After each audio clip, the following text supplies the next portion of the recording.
Sam's on intro duty tonight. No, thank you. We are almost in agreement. Almost agreement at gmail.com. Find us on Facebook, Twitter, YouTube. Go to our website, almostagreement.com. That's really cool. Voter Guide 22 is available. A couple more days of early voting, and then it's, it's time for actual election day, you savage, selfish individuals who like the romanticize on voting on election day.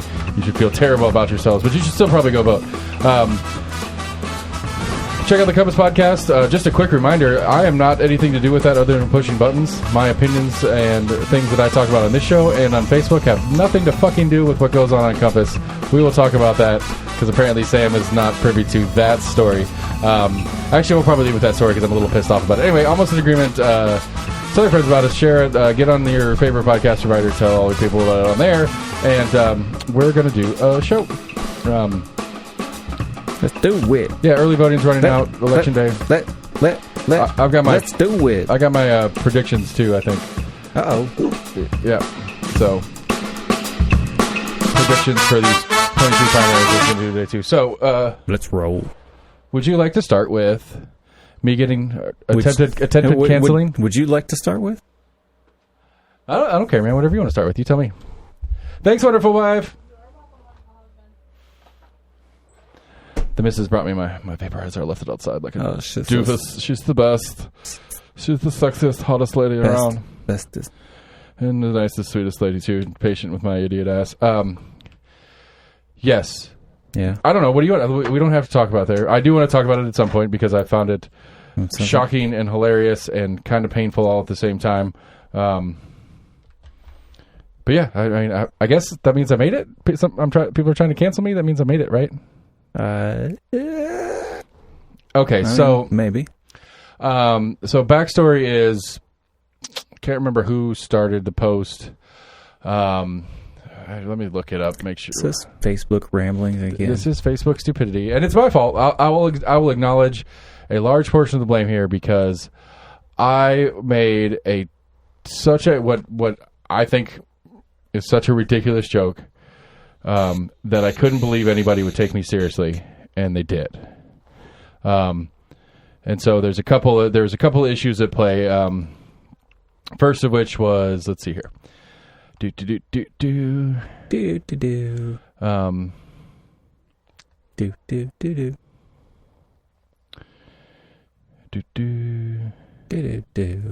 All right, so yeah, so.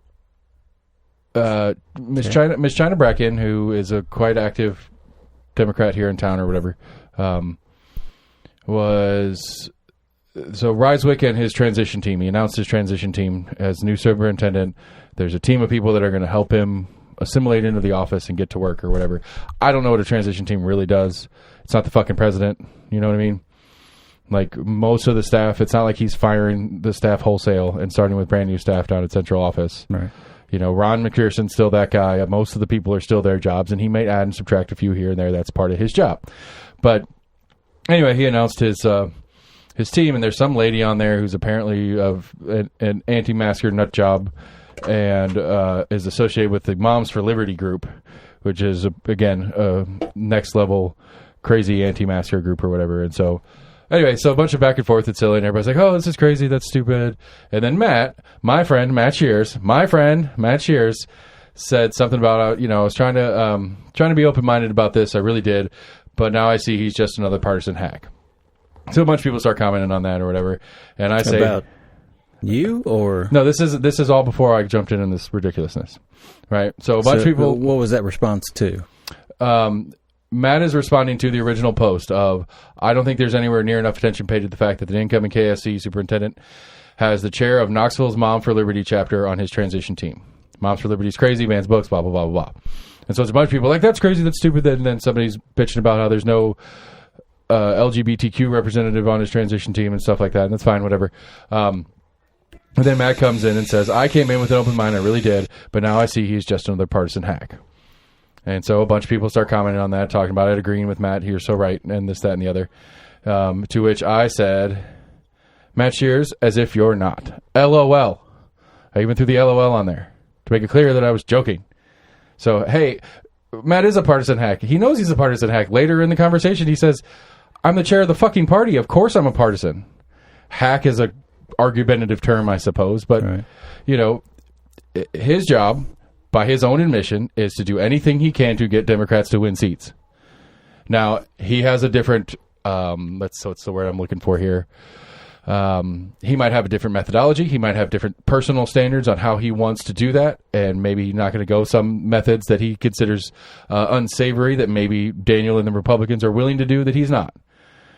And that's what the rest of the argument is with me and a couple other people, is they're all trying to defend Matt, saying he's not a partisan hack. And it's like, yes, he actually is a partisan hack. And then it becomes well, since you don't like Matt, then you're a Republican and fuck you.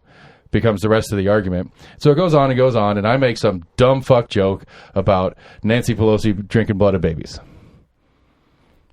Okay. And so that goes into, what the fuck do you mean by that?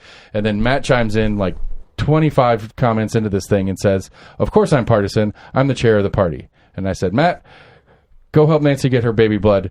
That's already been covered here. Don't worry about it. And so everybody jumps on me, and so so somebody screenshots that segment where I say, Matt, go back to getting Pelosi her baby blood and stay out of this. That gets screenshotted. Somebody shares that into the Compass page, tagging Jesse and Scott, saying, are you really working with this guy? Right. To which I text Jesse and Scott immediately personally and said, hey guys, I'm sorry, this shouldn't be interfering with your day. I'm just screwing around. I don't know what everybody's getting all fucking bent out of shape about. Whatever. And they're like, yeah, maybe, whatever. I was like, okay, cool. And so I get on there and said, let me make two things clear real quick on the one on the Compass page that you tried to cancel me with. I was like, let me make two things clear with this. One, I have absolutely zero to do editorially with the Compass podcast. All I do is set it up, push the buttons, do the editing that they ask me to do. I don't do any creative editing. I'm literally clipping things together as requested. That is the job that I do for them. And even if I'm a fucking nut job that believes that Nancy Pelosi drinks blood, that has nothing to do with what I do for the Compass guys. I don't selectively edit for them because I'm a fucking psychopath. Okay? And if there's evidence for that, or there's a complaint on that, somebody can question that part to Scott and Jesse. Be like, hey, this sentence right here sounded really weird. Is that how you actually said it live? And to which Matt and Jesse could be like, Jesse and Scott could be like, no, let's talk to Seth about that. Let's see what that edit was and why it edited it that way. Then you can question my work ethic. And that's cool. You can question my work ethic all day if you bring some receipts to that argument. Right. But just because I make a dumb fuck joke, you're trying to get me fired. I mean, they're trying to get me fired. They were implying strongly to Scott and Jesse that they shouldn't work with me. Right. Because they didn't get the joke. Bad joke. Bad on me for making the joke. Fine. That's fireable offense? You should lose your job for that? Not lose your job. I mean, that's what they're going for. They don't know what I do. They don't know me. They don't know that I have other things going on with my life. They don't listen to the show. They're scared of listening to the show because they've heard crazy fucking shit out of my mouth and on Facebook and stuff like that. Fine, don't listen to the show. Right. My show. That has nothing to do with the Compass show. I mean, in the hyper-partisan situation in which most Americans find themselves in, there is that level of guilt by association. All right, well, then we all need to start popping mushrooms and chill the fuck out. Liking, a certain topic or whatever, you've already automatically got that guilt by association. You've approved of this. Okay, and so I'm supposed to be okay with that? I'm supposed to be just like, oh, well, that's the world we live in. I need to shut the fuck up and not make any stupid jokes because guilt by association. I'm gonna lose a paying gig because of a bad joke. Especially when it's in reference to a person who I know personally and I'm friends with. And I bought him a baby shower gift and, was excited about this and the other that he's done personally. Not even the political parts of his life I know parts and pieces of. I'm pretty sure I'm one of the first people he told that he was pregnant. Not he was pregnant, but they were pregnant. Right. Like, he's like, I haven't told, like, I think, we had I did a Zoom show with him. And before he started, he's like, man, I got to tell somebody. And I was like, you're telling me that? Like, I literally am pretending to be media here. I should be reporting on that if you're going to tell me a secret. Right. Which I didn't, because he's like, this is just between me and you. And I was like, all right, fine. And then when he did finally announce it, I was like, yeah, fuck yeah, good for you, buddy. Yeah. And then I was to a few people, I was like, I knew before you. But, I'm just saying. But, like, but from the reader viewpoint, They don't know that background. Okay. They, So why- so- they think your automatic opposite objection to it, whether you thought it was a joke, they don't know to take that as a joke. Okay. Fine. But, okay, so we need to live in a world where the assumption is that every single thing that every person says, word for word, vernacular and all, is 100% honest, that satire and joking doesn't exist. Unless somehow you have a label printed on your forehead that tells everybody that you make jokes for, like, that you are joking. Or you have to preface all your jokes with, just so it's clear, this is a joke, everybody. Matt, go collect some baby blood for Nancy Pelosi. One, in any chance that that joke had it being funny, which, again, I understand it didn't have a good shot at that from the get-go, but if I'm going to have to preface it with, just so you guys know this is a joke, and then tell the joke, good or bad joke, it's not funny anymore because you preface it. True. So how about we just assume that people are joking first, and then wait for the evidence to come back and say they're fucking crazy, instead of assuming that they're fucking crazy and waiting for the evidence to come back that they're joking. Especially if you're going to go out and try to take somebody's money. They're trying to take money out of my pocket. I think that's kind of fucked up that you start with the worst and work your way backwards. You should give them the biggest benefit of the doubt, especially if you're going to try to take some proactive, punitive action against the person because of their words. Maybe we should move on. Why? You don't have anything to add? I mean, if someone's going to take you at their word, their first assumption is not going to be that it is a joke on something that ridiculous. Because again, I think that's a factor. It's not ridiculous to. So you think she does? A certain portion of the public literally believes that there are people that are doing that shit. Okay, so some crazy people are out there. So anybody who even jokes about the crazy people must be crazy too. I'm going to assume that there are... I'm saying to where there is that ambiguity of it to where it could be conceived as a literal interpretation. Okay, sure. Of assuming that the Democratic Party is benefiting off of people that are living off of... I mean, she had COVID and didn't die, so something special is going on with her. Okay. Because people survived COVID. Some people did. No people. They don't survive COVID. I thought that was the thing, at least. Anyway, again, just to be clear, I acknowledge it was a stupid joke, and it wasn't a very good joke.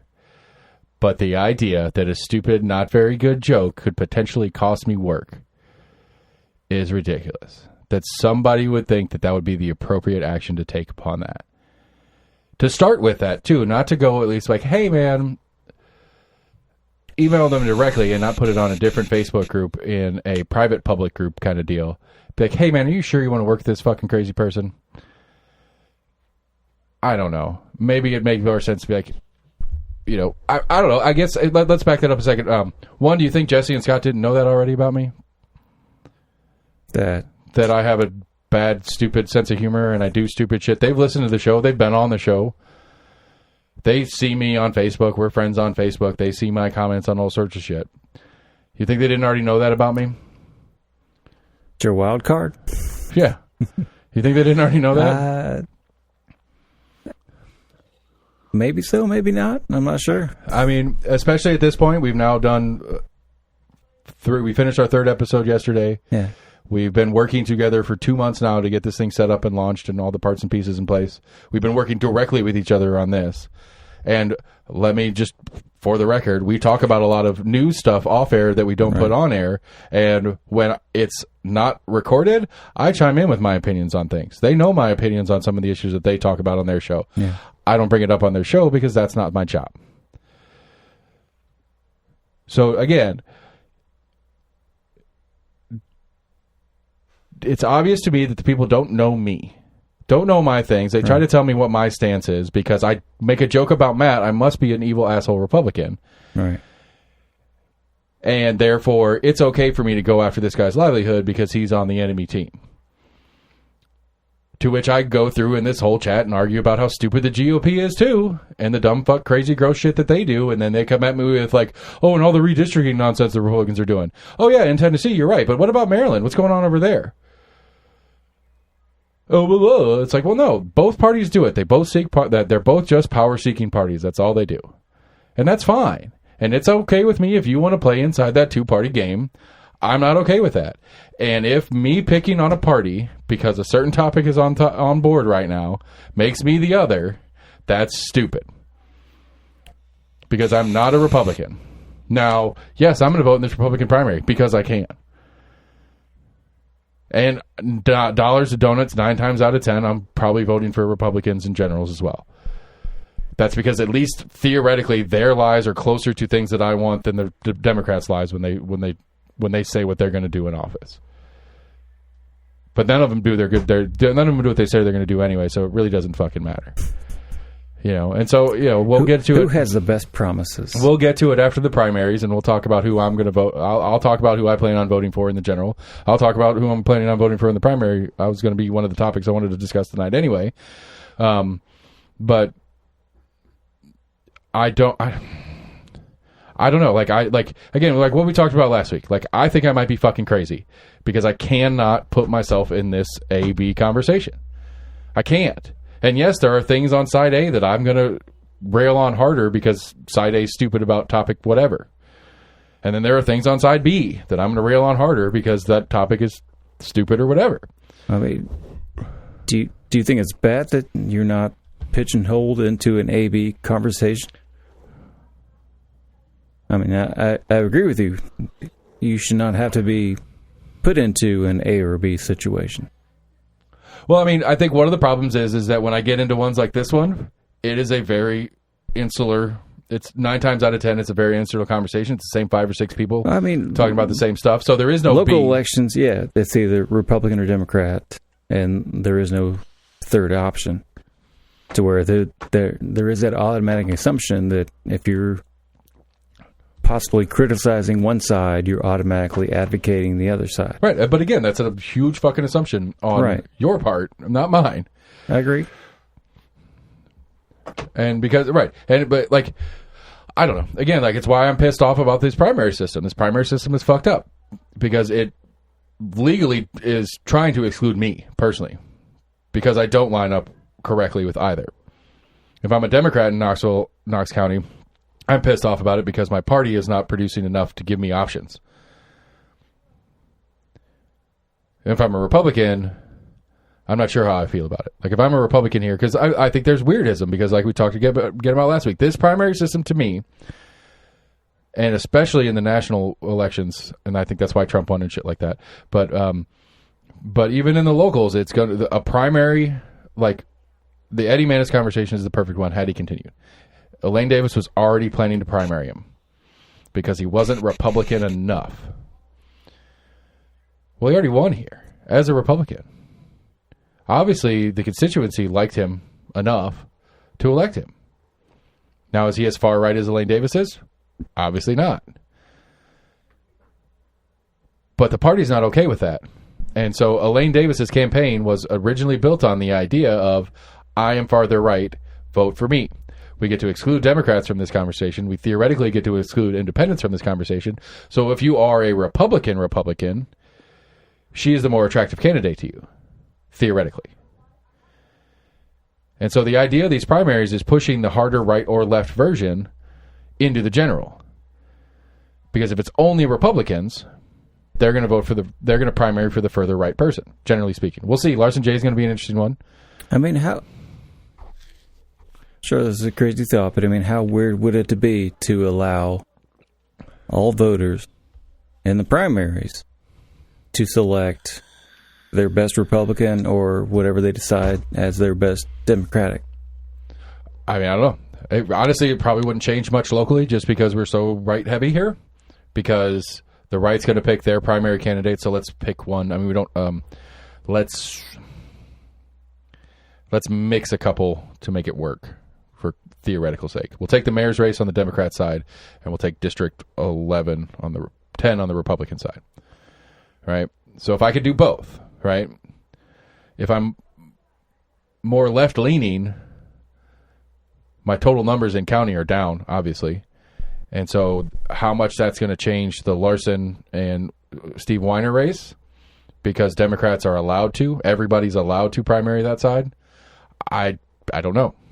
It could make a significant difference, and I don't know how close. Like, I'm not sure. I think Larson's going to win the race personally, but I don't know how close it is. I would think if everybody in county got to do it, Larson's going to win it, walk it out. Where it might be close, and Steve might even win it if it was a true Republican-only primary. And then I think similar same conversation on the left is going to be, you have, for the mayor's race, you basically have two community activist guys and a longtime party affiliate, party employee kind of deal in Debbie. And so if all Republicans got to vote in that, I don't know. Because then it becomes, like, especially in that one, it would become a who do we think it's easier for Mayor Jacobs to beat? For the Republican part of that block. For the center part of that block, it's a who do I think is going to be a better... I mean, essentially it'd just be do a city-style primary where we have 5 people running for mayor, 4 people running for mayor, whatever it is. And we just say, hey, top 2 move on. No, I mean, in my thinking of it, I think it would be almost more egalitarian if everyone essentially had a decision upon a Republican candidate. I think, as far as what they favor most, you're getting the general populist decision upon what would be the most GOP candidate, what would be the most Democratic candidate. But but are you thinking? I don't know how you put the third party in there before it goes into you only have to pick one or the other. Or essentially, you're getting everybody's input in the general. You do two ways. As far as the primaries. There's 2 ways to play that. You've got to pick up a Republican primary or a Democrat primary. There's 2 ways to do that. There's the way the city does it, where no matter who runs, no matter how many people run, no matter what affiliations they have, it's essentially the nonpartisan race rule, where it's if 2 people run, they both go to the general. If 10 people run, the top 2 from the primary go to the general. Doesn't matter. Or you do a ranked choice style, where if 5 people run, you pick 1, 2, 3, 4, 5, and the first run through the ballot count, number 5 drops off. Anybody who had number 5 for their first pick, it goes to their second pick. Right. And then you go down until either one person has more than 50% of the total, or you go down until one person has more than 50% of the total, however many rounds it takes. I thoroughly like that object of it, but that also requires people actually voting those spots as they truly do. Right, and I think it would be a fundamental change in the balloting system. It would be a fundamental change in voter participation requirements, but still, even if you lean on the old party hackiness, whatever, you're likely to get the more. No matter how you slice it, you're going to get the actually more popular candidate on the other side. No matter how you slice it, if you're doing ranked choice, you're going to get the more popular candidate because... Right. I mean, that's the whole point of it, is to actually get the most quote-unquote popular candidate. Right, but we're stuck... the majority of the people have chosen for. But we're stuck currently with... versus, it could be a 49% voting for, and all of a sudden, well, that's the majority. Technically, yes. Right. Well, I mean, what Biden won with 47% of the total vote, 48%. It was less than 50. Then the what vote? In the presidential in November. Right. Then the what vote? He lost. He won. He got 49% of what vote? The popular vote. That is incorrect. Whatever the electoral college vote. Doesn't matter. That is incorrect. Neither got more than 50%. He won majority of electoral and Jo Jorgensen didn't get any votes at all? I'm not saying she didn't. He won the popular vote. He did not win. No. He did not win more than 50%. Yes, he did. He did. He did. Okay, I'll have to go to check the numbers. I thought it was like 49 and some change to 48 and some change. and there was like 3% total other votes.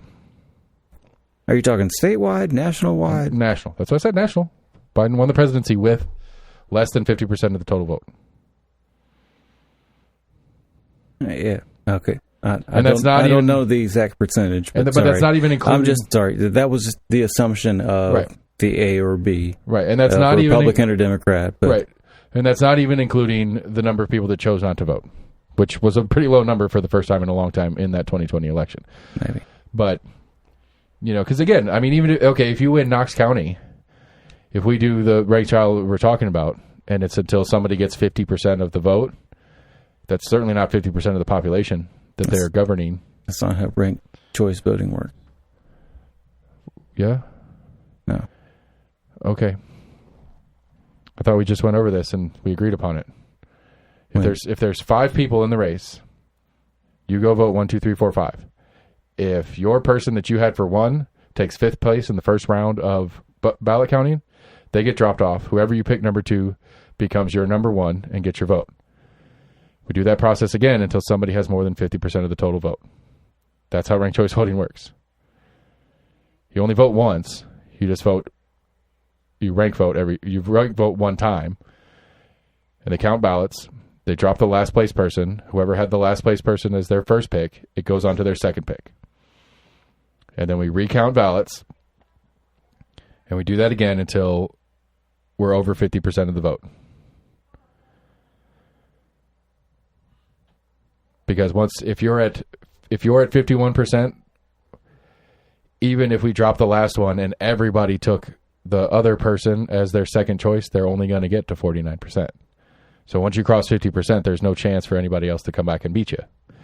And so that's when ranked choice stops, because you have a true majority of the population or of the vote for you. So the true majority of the population of the vote, and there's no need to continue the rounds of exclusion because you can't catch up. Well, are you recording? Yeah. That's why it's red. That's We've had some interruptions tonight, guys. Sorry. We're not editing anything out. I just had the missus stopped in to steal a stapler, and the little one called from camp, and I wanted to talk to them because we had the rain gutter regatta tonight. I made a boat, and I didn't get to stick around to race my boat. I mean, as far as like ranked choice voting, I'm assuming there's still cases to where you don't have as many people that voted their number 1 pick, but you have a larger majority of people that voted that person as their second round pick. Right. But it's only that second round pick only counts if their first round pick is the biggest loser, or until their first round pick gets kicked out. Yeah, man. I heard it once. Did Jill Stein run this last presidential? Who was the Green Party last presidential one? There was somebody, right? Howie. I think Howie. Okay, so we had Joe Jorgensen, Howie, whatever, Kanye, Trump, and Biden, right? There's a couple more that got like 0.1% of the total vote and whatever. So I think Kanye took 3rd in Tennessee. 2nd? Something like that, yeah. Sadly enough. But anyway, so I don't remember the how it break down, because I think Joe and the Libertarians did take 3rd overall in nationally with like 1.5% of the total vote or something like that. But so anyway, so let's say Kanye was 5th, right? And you voted for Kanye 1. I don't know, Biden 2, Jorgensen 3, right? So Kanye took 5th. He drops off. Your vote now goes to Biden. So if Biden stays in, then your 3 for Jorgensen doesn't come up for conversation. So a better way to look at it is if you say Biden 1, Jorgensen 2, which I think would be my guess, would be the most popular combination with that lineup that we had in 2020, would be Biden 1, Jorgensen 2, or Trump 1, Jorgensen 2, because I sure couldn't put Biden or Trump 2 if I'd pick the other one, you know what I mean? That would be my guess. You would have to have Trump or Biden come in last place for your Jorgensen vote to count as a Jorgensen vote. So if you did Biden, Jorgensen, Yeezy, Howie, Trump has to be in last place Trump has to get kicked out in a round before your right. I'm sorry, if you did it the other way. If Trump was your first pick, Trump would have to get kicked out because he was in last place after the first round of readings for your 2 Jorgensen to come up. No, I don't think necessarily your last place automatically drops off. I'm assuming the way I think of it is more like a weighted thing, to where like your winner you gave 5 points to, your second place you gave 4 points to where they're adding up. I've heard of a format like that, but I do not think that is what I think that's how ranked choice voting is. It's essentially have essentially just described it as a ranked choice voting, to where, I mean, in the abstract scenario, to where you're giving 5 candidates, your top gets 5, your second place gets 4, so on and so on, to where essentially those are adding to where they've got that chunk of people that have voted this way or this way on a list of candidates, to where you didn't vote that person as your number one. They didn't get that as many. They didn't get as many votes, but your ranked choice 2 got this many votes. Oh, there's apparently that's why I thought that's exactly how that works in trying to get the most egalitarian, and trying to get how I would like to perceive a true constituent understanding of how they want people or how they want their legislators to be in that party. Right. The Condorcet. I mean, it's really complicated because it is doing a lot of crazy math and trying to look as like, all right, well, this person had them as their 3, but this person had them as their 4. Right. That's what they call the spatial model with the median voter theorem, is what it looks like on the wiki article about it. It looks like there's a bunch of different versions of it, and so we're both right, I think, is what Wiki's telling me, that there's a bunch of different versions of ranked choice, where one is, theoretically you get 3 points for it's a weighted vote. You get 3 for 1, 2 for 2, 1 for 1, and 0 for 4. Right. And then I kind of like. I mean, it's literally getting like the public's perspective on like who they would want like their favorite person to be. Like, okay, well, if it's not my favorite person, like who am I okay with being my second person? Who am I okay with being the third person choice?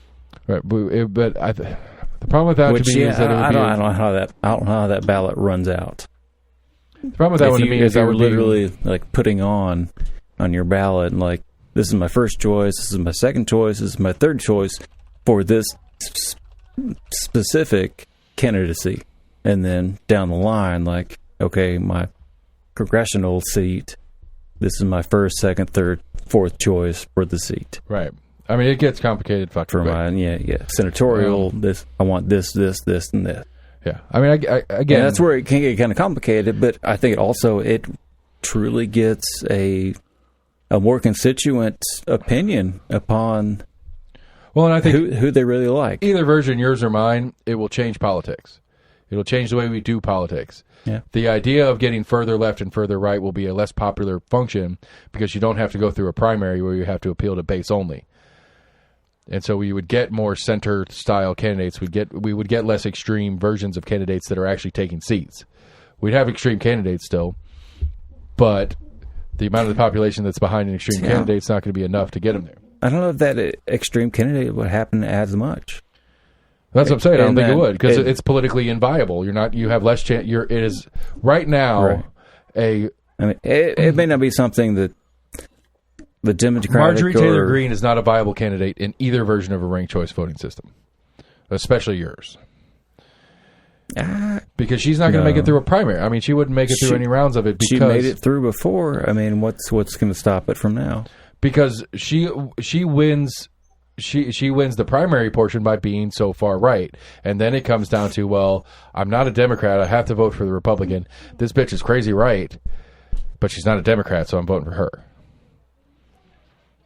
In the general, That's why she exists, because of the primary process that we have. Because again, I think we'll see here locally on how accurate that is to the way our local politics works. But, like, I think the Larson race, I think both the Larson, the District 10 race is an interesting one, and as well as the 10 and 11 races are an interesting one. We got a couple of school board races that will prove the theory too. Sherry Garrett and Steve Triplett up in District 7 for school board. I think Sherry Garrett is the more extreme right version of the two. And if she primaries and wins, that's going to prove the point to me. I think if Steve Weiner beats Larson J in the primary, it proves the point to me. I mean, Steve Weiner is literally running on a I'm further right than Larson campaign. That's what he's doing. I'm the real Republican. We'll see it in the District 18 race with Elaine Davis and now Testerman. Elaine Davis is going to run the I'm further right than her.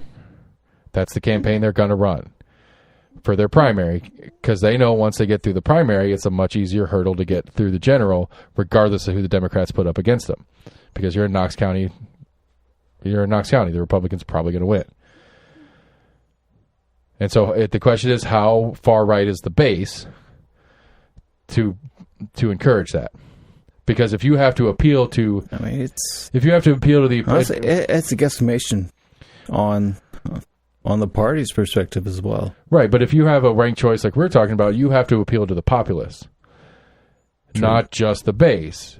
And so if you start skewing further right, you're less you're likely to start alienating some of the center right, or I mean, you're going to alienate the left no matter what. Right. But they're going off of prospective voters, right? What they think sells here, of what knowledge they have of people that have voted in previous elections or people that are likely to vote in the next elections is the only data they have to go off of. Right. I mean, admittedly so. I mean, not to their detriment, but I mean, they're going off of what data they have. Right. But that data, if they're true, they're going off of the exact data they have. But the function is that data that they have fundamentally excludes the left. And so that data they have says the further right we get, the more likely we're going to win these seats. And I'm assuming that they look at the people that are in the in-between and trying to... I don't know if they do. I mean, I don't know. I could ask Matt again what the Democrats call me. They bracket people by the data they have on them. Right. And so... But I would assume they're also trying to promote to those people in between that aren't quite sure. Because, I mean, I'm assuming that's one of their biggest constituents. I don't know if that's I think it's becoming even more polarized. Nationally, I think especially, I think the independent voter is jumping up nationally. The person would categorize himself as an independent voter is jumping up nationally because of how polarizing it gets. Because it's like, you're giving me Marjorie Taylor Greene or AOC. It's a big swing. I don't want either. Right. I think that's why independent voters are jumping up nationally. And I think there's some levels of that floating around here, but it's not as obvious to me because I don't know it as well. Right. I think it's just a major pushback point of being one or the other. Right. That there's no acceptance of being in the middle of it. Right. It's like, no, if you got to be one way or the other, it's like, well, no, I'm not really one side or the other. I'm like right there in the middle. Right. Yeah. And again, that's why I feel like I'm kind of crazy because like the standard said is that if I make a joke about AOC being super lefty crazy, whatever, by definition, I'm on board with Marjorie Taylor Greene because I don't like AOC. It's like, no, I don't like either of them. It's just the topic that we have involves something with AOC, so I'm going to poke at why I don't like AOC. All right. And people jump to that conclusion that, well, since you don't like her, you must like this psychopath. It's like, no, I don't like either of them. Yeah. And it's a common response that if you're perceived as advocating and talking about a certain side, that's without quickly trying to rebut it. But again, I think that's the problem is that the assumption is you're the other, therefore you're the enemy. There's only two acceptable trains of thought here. It's either the left train of thought or the right train of thought. We live in a soundbite technology. Right, but any train of thought outside of the left or right is automatically deemed the enemy of the left or right, depending on what you say. Necessarily, but yeah, I see what you're saying. Yeah. Because that was one of the complaints that in the whole argument that I had on the Facebook thing was that, this playing both side things is bullshit. It's like, okay, I was like, I think my response was, I'd prefer to be referred to as playing neither side, because I don't have a choice, I guess, but to play both sides. I got to pick the people. I got to elect the people that are on the sides who I think are going to do the closest thing to what I think is right. It's a delicate balance of trying to criticize essentially what's considered the right / GOP / the right / Democratic Party. So what I'm trying to play the both. But if you criticize one or the other, it's the automatic assumption that you're against or for one side or the other. What I'm trying to work out is not... that's the whole pushback against the two-party system. Right. I'm trying to get... The automatic assumption, if you're talking shit about one, you're automatically advocating for... Right, because the idea of being... for. The idea of not being one of the two is foreign. Right. And that, I think, is... what's weird about that is I don't think it's accurate. Right. Again, I think national polling has shown, and it may be skewed like we talked about last week, but national polling has shown that people who consider themselves independent voters are way up. Way up. But I think even the articles that have come out, against, the GOP or the Democratic Party have been for, some of their stances. And as far as not essentially saying, like, we're criticizing you for this point to advocate for the other, but just as this being a poor point. Right.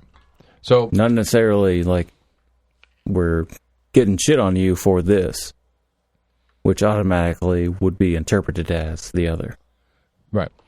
I'm trying to get the party chair. I'm trying to get both party chairs in here again. After the primary, the official primaries are in, and we could talk about that a little bit. But what I'm thinking about trying to do is trying to make a list, and I'm gonna send it to him beforehand, let him prepare. But I like on a party politics policy conversation.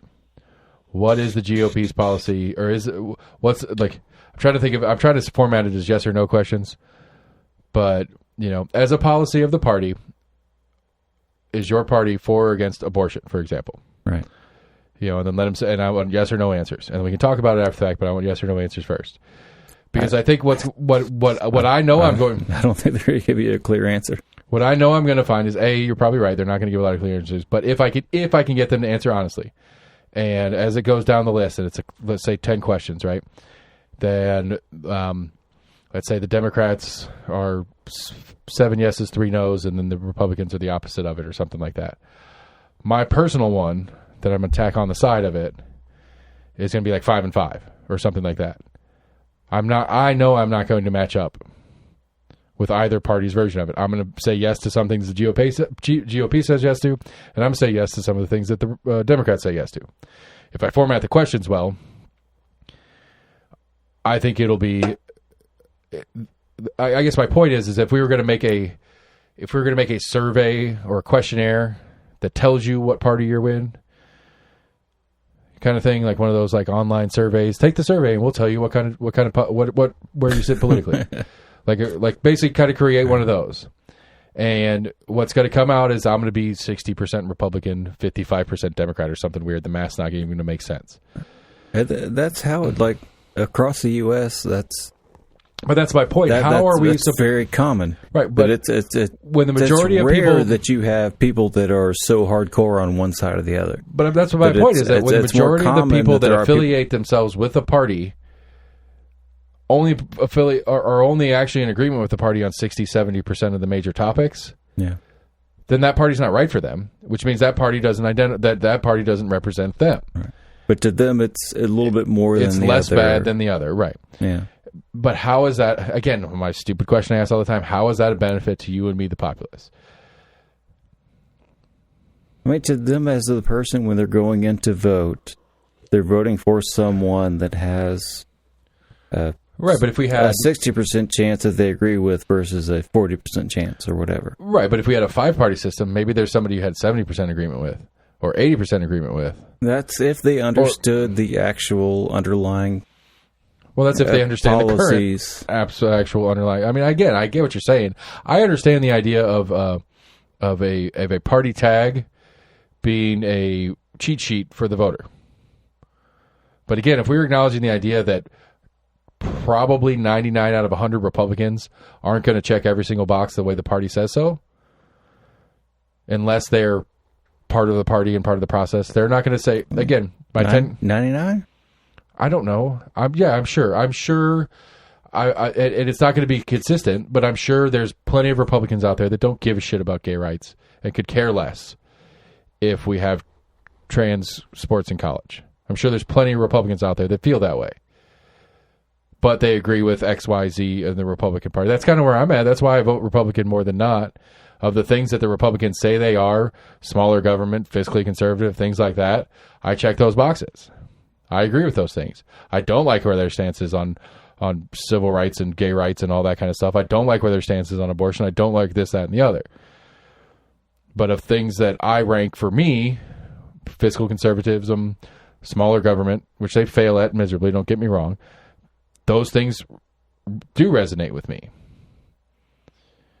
You know, and certain things like abortion, I thought we had settled that one with the Roe v. Wade thing and it wasn't going to be overturned, which it has now. So that's a whole different ball game into my calculus.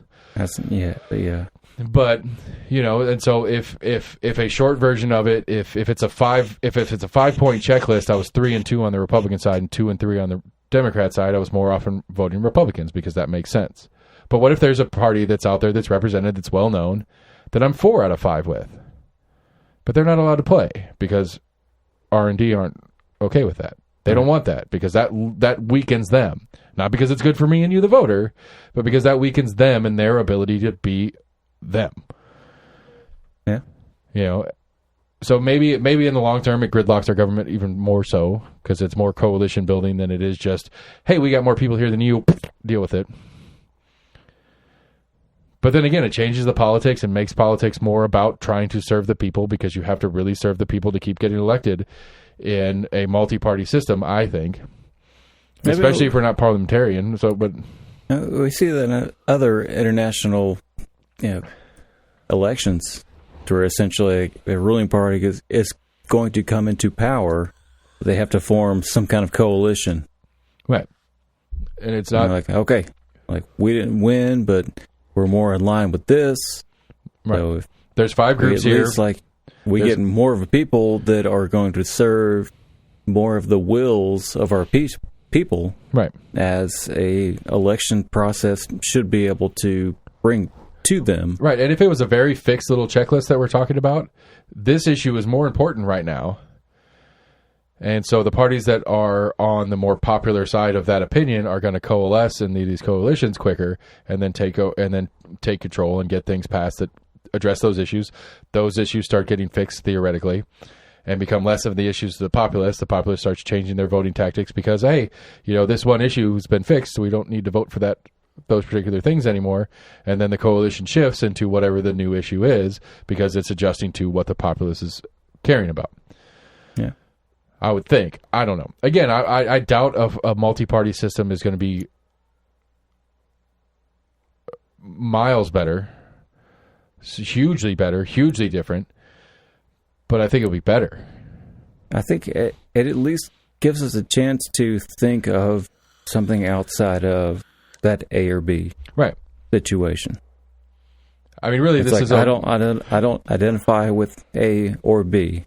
I'm right there in the middle. I'm with kind of both of you on major sides of this, but I can't agree with the absolute of one or the other. Right. Like because I like fiscal conservatism, I have to hate gays. Right. I'm not okay with that. That doesn't sit with me at all. Well, I mean that's not a party particular, but I mean it kind of is. Here in Tennessee, it is. There's an assumption of it. The GOP has gone through specific legislation to And hurt the LGBTQ community here in the state of Tennessee. Maybe not to hurt them, but to for not what- help them for in their what civil reason? rights. For religious reason. Okay. That's the only reason. Okay. Then again, I'm cool with fiscal conservatism. I'm cool with smaller government. I don't give a shit about your God, and I don't think your God needs to be in my public life. I'm with that. Okay? So I'm not a Republican. You can't be. I mean, not a good one. I mean, you know, like Yeah. if I platformed on that, if I tried to primary in Elaine Davis, I mean, that's kind of what Eddie did, and Eddie cheated to get in through the primary, essentially. No, Eddie admits he's a Christian. Right, but he's gay, so he's not really a Christian, not according to the GOP. That's what, but That doesn't make him any less Christian just because the GOP doesn't designate him as a Christian. That does not denounce him from being but as far whatever he wants to be. as policy shit, and the GOP is concerned, is gays need not exist because the Bible said so, and this is why we do what we do. So a person who is gay cannot exist inside their system, theoretically. I think I don't know they why- acknowledge them as a person, but they acknowledge that they don't have a right They to hated him to from marry fucking day one. anyone else, and Certainly not an equal person. they're still going to hell for all of eternity. Right. You know, again, oh fuck. There's no escaping it. No, if you're gay when you're alive, like, don't worry for the rest of your life, and Right. I mean, you might as well just say fuck it and go all of crazy. eternity. For the. You will burn. There's no escape. But again, my point is, policy-wise, actual policy that government does, small government, fiscal conservatism, or just being cheap, better handling of our funds, whatever kind of shit. Yeah. I'm on board with that. I like those things. I think that's important. But It has its pluses. Yes, I've got man parts. It's to be more pragmatic. I've got man parts, so my opinion on abortion is very low on the list of things that should matter. And for that reason, I'm hands off. I don't think it should be illegal because I don't think it's up to me to make a decision on that. It's none of my business. It's kind of how I'm on that one. And then, you know, gay trans rights things, we've talked about it on the show as far as some of the athleticism problems and the issues that I have with trans athletes. But as far as, you know, status as Tennessee resident citizens and stuff like that, they should be treated exactly the same as I am in all governmental interactions, public settings. They should have all the rights and accesses to whatever the fuck they want, just like I do. So I can't be a Republican, but hey, I'm cool with trans issues, so I must be a Democrat then. No, that doesn't work either. Fuck. So I'm stuck again, and we'll be stuck again, voting for Elaine Davis, voting for Marsha Blackburn or whoever runs against her. Mark Harmon, I think, is running for governor. Constance is running for governor. There's a libertarian candidate in the state of Tennessee running for governor. I got to reach out to his campaign. Yeah. So you know, or some more Governor Lee action. I think it was for a Nashville congressional seat. There was 2 or 3 that were just finally disqualified. Or they're trying to kick Marjorie out of her primary. I did see that. Yeah, she's in a lawsuit. Let's talk about Catholics since we're talking about Christian and shit. Do you want to talk about Catholic? You sent me the article About Let's. There's 2 complaints here. I think realistically, I glazed over the topic, but yeah, go ahead.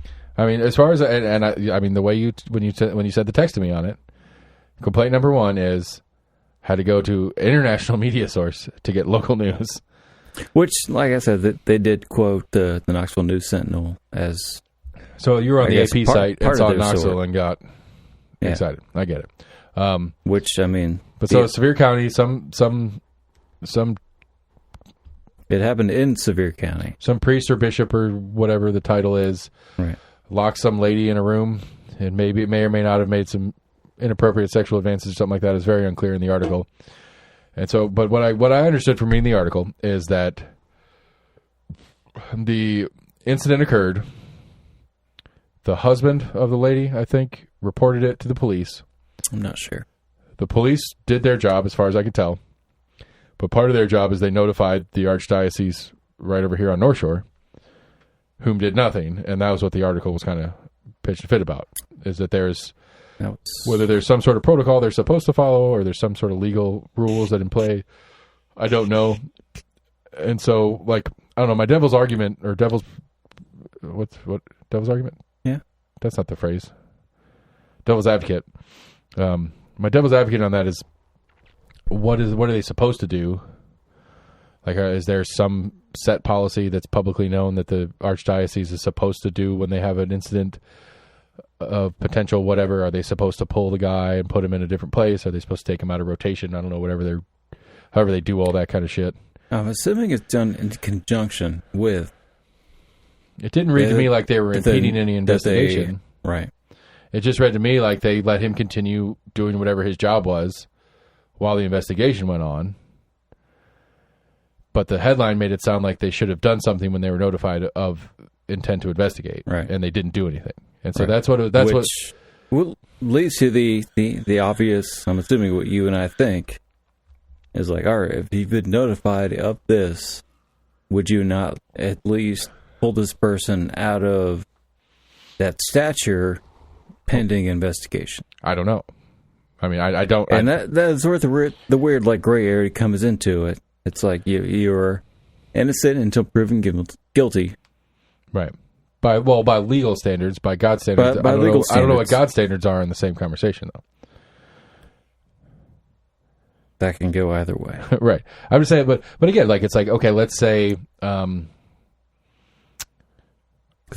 that person came out and said that, like, I was just consoling that person. That was right. It was a misunderstanding, and it wasn't that big a deal. And she, I think it was like in the midst of a divorce discrepancy or whatever. I'm just saying, like build a hypothetical of something that you have access to. Like, I don't know, somebody that you work with at the t-shirt place gets, I'm trying to think, I don't know, sure, like, somebody that works there gets accused of sexual assault at a bar or something like that. Well, no, it'd have to be at work. Right. To be comparable. So, okay, so at work, so somebody in the place complains to HR and says this person. See, but no, because they didn't complain to HR, they went to the police. So let's say, okay, so somebody that you work with goes to the police and says, hey, this dude that works there, let's say you, just because it's easier because I don't know anybody you work with. So some lady that you work with goes to the police and says, Sam made an unwanted pass at me or whatever, and I want to press charges or something like that, whatever. I don't know whatever the process is. The police say, okay, we'll start investigating. So they start investigating. Obviously, they come talk to you, ask you what happened. They go to the employer and say, hey, do you have any camera systems or anything that we can look at? Have you had any complaints on this? Is this something that's happened before? Or have you had any other issues with the employer or whatever? Which obviously in the process, they're notifying your employer that there is an current investigation on you. What should they do with you as the employee? Should they put you on unpaid leave? Should they fire you? Should they transfer you to a different location to not be near that person? Like, what's the proper, appropriate moral play here? We'll say I use moral specifically because legally I don't know what would be required legally. We could have that theoretical conversation as well. But morally speaking, let's flip it up. You're the boss, and one of your employees, right, or the police come to you and say one of your employees accused one of your other employees of a sexual conduct. Right. And what do you do as the boss? In most situations, you're essentially put on paid leave. Okay. Is what much law enforcement agencies do. You're put on leave while there is an investigation pending. As an officer, right? Sure. But this is you. This is one of your employees at a small manufacturing facility where you only have 10 people that work there. Yeah. And you run a pretty tight ship, and you don't have extra staff floating around that you could just plug in while you put this guy on hiatus until things are settled. You know, I mean, I'm just saying, it puts you in a weird position. I don't think the diocese was in the same thing. They obviously have plenty of extra people floating around. They could have pulled them out and put somebody else in until it cooled off or whatever. Yeah. They certainly probably had the labor capability. They had the staff in place to do something about it. I don't know. Again, the headline read like they should have done something, or they're supposed to do something and didn't. And I'm not sure what that means, like what they were supposed to actually do. I understand what they could have done, but could have and should have are not the same thing. Right. And it's one of those like weird gray areas. Are you actually under an investigation, or have you been convicted of? Because, I mean, we have in our system, you're innocent until proven guilty. Right. And even if to where on their side, they're like, hey, we understand we have these accusations that are against the Catholic Church of the Archdiocese of Knox County. Well, the accusation is of a particular individual employee of said right business, for lack of a better word. Right. And that's where you weigh I guess, essentially the testimony of, you know, that direct person versus the person bringing apart the charges. That's the part of who do you believe? Right. Again, like I said, my complaint on it... That's where it goes legally and judicially. Right. But my complaint on it is like, I don't understand the assumption of what they were supposed to do that they didn't. That the article implies was some sort of cover-up or at least failure to do something. Like, that's the thing I don't quite understand about it. That's my complaint on the article. It's like, okay, you're not telling me, is there a bylaw in the doctrine that says, in the event of a pending investigation on a clergy member, we take this step, and they didn't do it. That's what it implies. It implies that there's something known that they were supposed to do that they didn't. Right. And maybe there is. Maybe there is something that, as a result of the gajillion lawsuits they have for being pervy bastards, they do have a public, this is our method for dealing with accusation situations. Right. And maybe that is the case, and they didn't do so, but the article didn't make that clear to me. And that's where I don't know if part of it comes down to where exactly the accusation goes against. Is it going against the Catholic Church of Knoxville, depending on like if it was a Catholic church versus a Protestant versus Baptist or whatever? Right. Is it going to their upper level of that? Right. Is the accusation against the individual who committed said atrocity, or potentially, or allegedly, there's the word, allegedly committed the atrocity? Right. Isn't necessarily the church? Or is the allegation against the entire body because they put the person in the position to take the advantage of the situation? They knew about his tendencies to do so. They're aware of this, that, and the other, but they continue to keep this person in a place where they could take advantage of vulnerable people. Yeah, essentially. Is that the accusation? But that, again, it wasn't clear in the article that was the accusation. The way it read to me was that there was accusation was against one individual in some severe county Catholic church. Right. But by rule, they are part of the greater body of the Catholic diocese, and their offices that's the are words here. Can kick up to one level versus 2 or 3 levels. Yeah, I don't know. It's just a weird story. As far as speculations, yeah. It's just again, like I said, it's a weird story because it implied a lot of stuff. And I guess this is my problem with news a lot, maybe, is that it implies that I know more than I do as a reader. And I get it, they can't write a whole fucking book on every article because I don't know a lot of shit. I don't know a lot of background. But I feel like with the way that headline read, it implied a very strong sense that there was something they were supposed to do that they didn't. But it never says in the article what they were supposed to do and didn't. Right. So, yeah, that was that one. Well, I mean, that happens sadly very oftenly in many judicial, I guess, decisions that aren't promulgated to the public. Yeah. Yeah, but I'm just saying, if you're going to write a story about it, and it's not... it's not in the zeitgeist, at least as far as public information. You should probably include that part in the story. Yeah. You know, like if I'm going to write a story on, I don't know, Pittsburgh hockey, I'm not going to assume that you know the history of Sidney Crosby and when he was drafted and where he sits in the pantheon of Pittsburgh Penguins and stuff like that as I'm telling the story. If I did that same story in Pittsburgh, yeah, I'm going to leave those details out because you probably know that because you're local. But you might not know that here, so it might be worth saying, oh, you know, multiple, you know, Hart Trophy, well, not Hart Trophy, that's goalies. Whatever. Hart's not just goalies. Is that the MVP one? I think that's the MVP. Okay. Well, so multiple Hart Trophy, multiple Stanley Cup winners, Sidney Crosby, this, as I'm going through the story. If I was going to do an article here, I'd probably put it that way. But if I was going to do that article in Pittsburgh, it's Sidney Crosby. It's our guy for our hockey team. So again, the moral being, it's like I just feel like that was a weird, very anything story. Like there was a story there. I just didn't understand what they were trying to get across with the story. I mean, I think it's a good example of what's going on essentially locally, which I think I brought it to you, like that I found this on a national database. It was not talked about locally whatsoever. Right. And I think that's part of it too. But I mean, again, it could have been in the Sevier County, some sort of Sevier County newspaper, because it was more local to them. I mean, really, it's like that part of the story, which is also weird about it to me, is that it's like, okay, it would be like, I don't know. Let me think.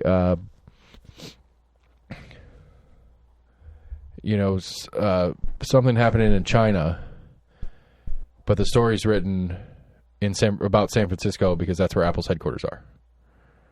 Not quite an because apples to apples, but apples. But I'm just saying, like it's like the parent organization is here in Knoxville, but it's not really a Knoxville story, unless there is a cover up that the story implied is there, that the local diocese that oversees that church, covered something up.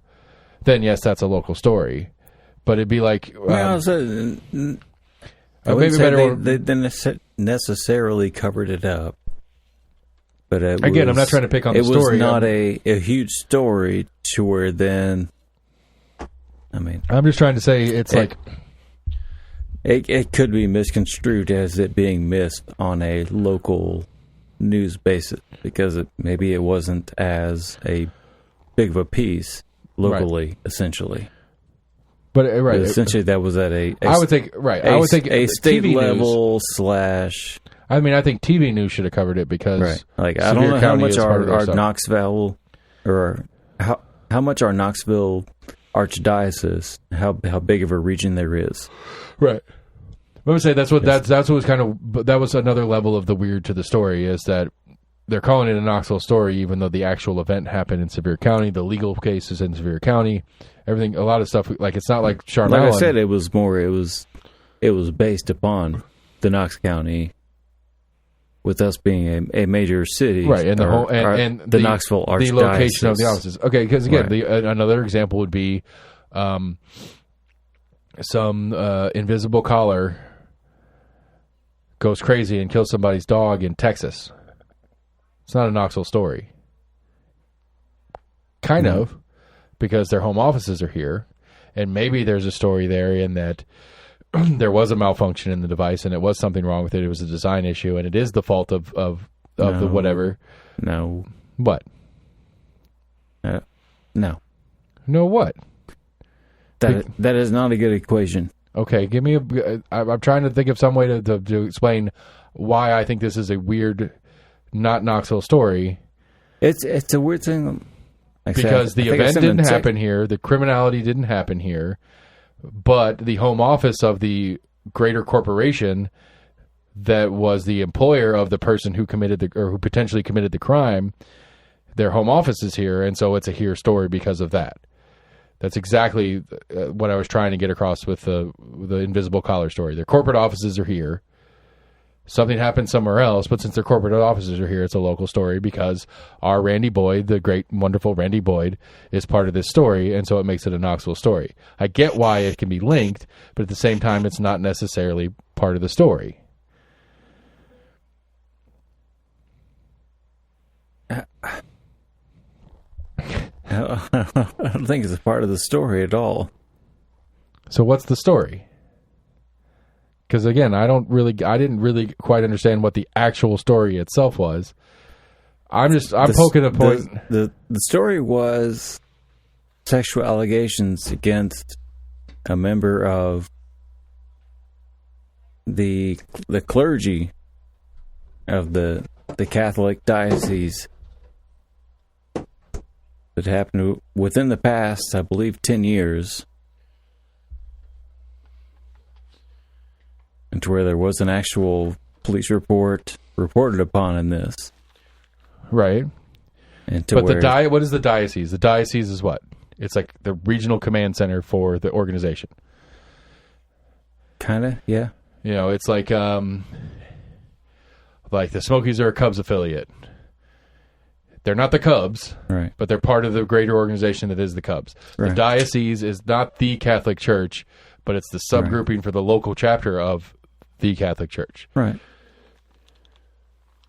Which is essentially, like you said, that's where they get brought into. This is in the purview of... Right. Which is Shock Collar in Texas that was sold by Invisible Fence here in Knoxville. It's in the purview of the company, even though it's not necessarily a local story. That's the only point I was trying to make. You're trying to mix... Okay. What I would think... I apologize again. The story was some sexual allegations. Archdiocese is here in Knoxville. Didn't do something, right? Right. What didn't they do? Apparently didn't pass along that knowledge, which, according to Knox County... according to the Knox County or the KPD, or the Knox County Sheriff's Department or the Knoxville Police Department, passed along to the Knoxville Archdiocese, which claimed they had no knowledge of. So the church that it occurred at didn't pass it uphill to Knoxville's Archdiocese office. Supposedly. And so the Archdiocese was unaware until either Knox County or KPD brought it to their attention. I believe at least the KPD passed those along to the Knoxville Archdiocese, according to... Okay, so the church that it occurred at was covered with like that. So again, the implication of the story is that the church that it happened at was covering it up because they weren't passing it along like they were supposed to within the chain of command, locally. I think, as far as I may understand. Okay. So to adjust my Randy Boyd version of the story... I like to be vague. To adjust my Randy version story comparison thing is that a shock collar goes crazy, kills a dog in Texas, and the retailer who sold it to them didn't pass that uphill and said, "Hey, Invisible Fence, there might be something wrong with this model. We need to do something about it." They didn't say anything. No. You're giving some crazy apples to oranges. I don't. Whatever. It doesn't matter. It's just a dumb. I mean, it's not a dumb story, but it's a dumb story because we don't have a fucking clue what's going on with the story. Neither of us do, obviously. No, but you're giving my metaphor makes a crazy metaphor. My metaphor makes total sense to me. No, it makes no sense to you. Yeah, I mean, we're talking about like child predators, and you're like, well, what if a pet had this, shock collar program? Well, number 1A, the accusation was not a child predator. That's a fact of the story. The accusation at play was an adult female. Child predator can't be a female? No, the alleged victim here was an adult female. Okay. So the accuser bishop couldn't be a female? The bishop or whomever was not a child predator, as you said. Okay. Because their prey in this case was an adult female. It's not that it doesn't exclude the possibility that they could be a child predator, but it doesn't say that they are either. So, suck it.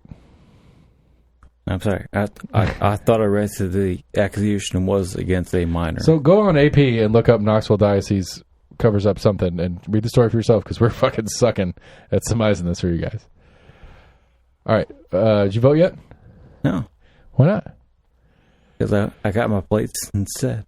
You got your plates? You get them for free? No. Sucker. You should have waited till July. You got them for free. I don't think so. Why not? Why would I?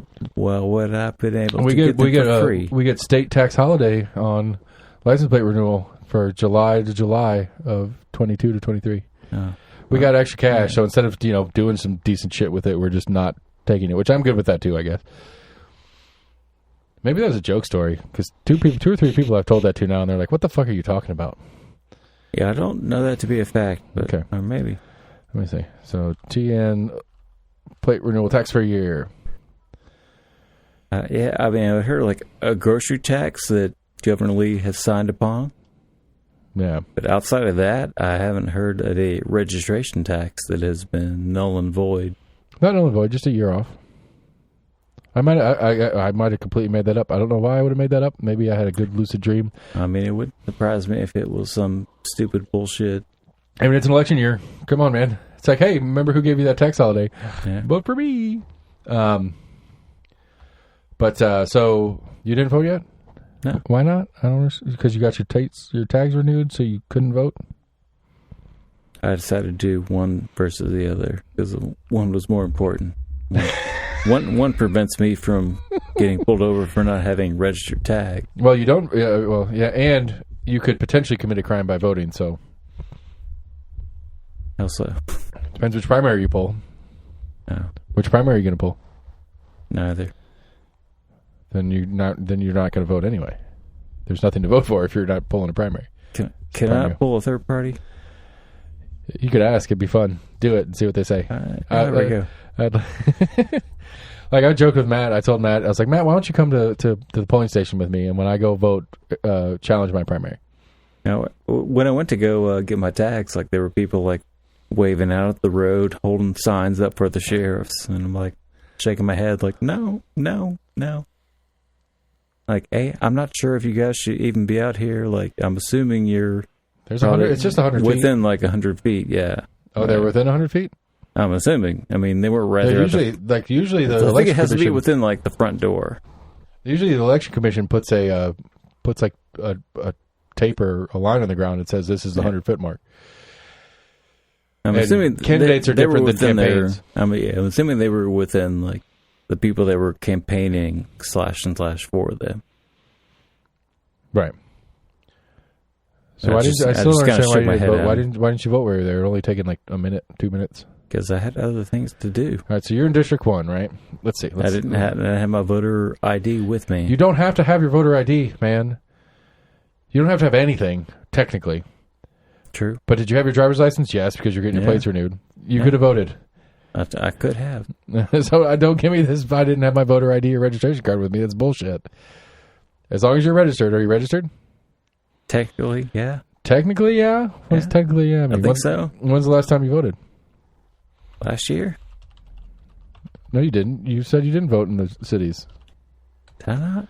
Yeah, we talked about it because you couldn't. Okay. Does that does that unregister me? No, I didn't ask if. That's not what I asked. I asked, when's the last time you voted? When's the last time you voted is what I'm asking. That's the question. It's been a couple of years. Okay. Have you gotten a letter? They said apparently they've been sending letters out. Yeah. We'll check your registration status here in a second. They sent me a letter said, "Hey, just want to let you know you're still eligible to vote." Yeah, basically, and it's like, but you have to return, like, yeah. And if it's something real generic, and if it returns to sender because the addressee doesn't live there, then they pull you off the roll, which makes sense to me. I haven't got mail in the past couple of days. Well, it would have been months ago when this would have happened. Yeah. All right, so I mean, I've got people that have supposedly live there but that don't, that I've turned back into the state. So if you were to vote in a primary, which ballot would you pull? We'll do a total eeny, meeny, miny, mo. No, which when you walk up and they're going to say, which primary would you like? What is your answer? Neither. Then you're not. Why are you going? You're not going. Then you're not going to vote. Just tell me you're not going to vote in this primary, and I'll shut up. Can Can I not pick both? I'm not going to vote in this primary. Okay, moving on. Then your part of the conversation's over. I'm going to tell you what I'm doing. I'm picking up a Republican primary. And I have I have the sample ballot open in front of me. I am in District 4. Circuit Court Division 1 doesn't matter. Unopposed. Division 2 unopposed. Division 3 unopposed. Division 4 unopposed. Chancellor 1 unopposed. Chancellor 2. Richard Bud Armstrong, Dino Cole, and Clarence Pridemore. I'm going to vote for Dino Cole. I think he's actually going to win as well. That is my both who I'm voting for and my prediction. Chancellor 3 unopposed. Criminal 1, 2, 3 unopposed. DA Sharma Allen unopposed in the primary. Public Defender Eric Lutton, the man, the myth, unopposed. Glenn Jacobs unopposed. County Commission District 3, I don't get to vote for. County Commission District 7, I don't get to vote for. At large, 10, Larson J. Steve Weiner. I'm going to vote for Larson, and I think he's going to win, but I think it's going to be close. District 11, at large, Driscoll Frazier. I'm going to vote for Frazier. Why? I think Driscoll's going to win. I'll come back to that. Biggs Jacobs for trustee. I'm going to vote for. I'm not sure who I'm going to vote for. I got to look into that one more. I haven't talked to either of them yet. I think Biggs is going to win. And I think just because I think Biggs is going to win, I'll probably vote for Jacobs, but I don't know who I'm voting for there yet. Sessions Judge 1, unopposed. Sessions Judge 2, Judd Davis, Sharon Frankenberg. I have no idea. I have zero idea.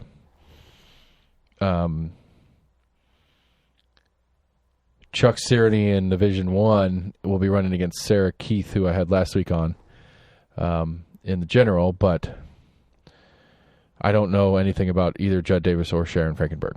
Sarah seemed to like Judd because they worked together in the DA's office, but I don't know. Patricia Long, Andrew Jackson, there's more judges, who cares?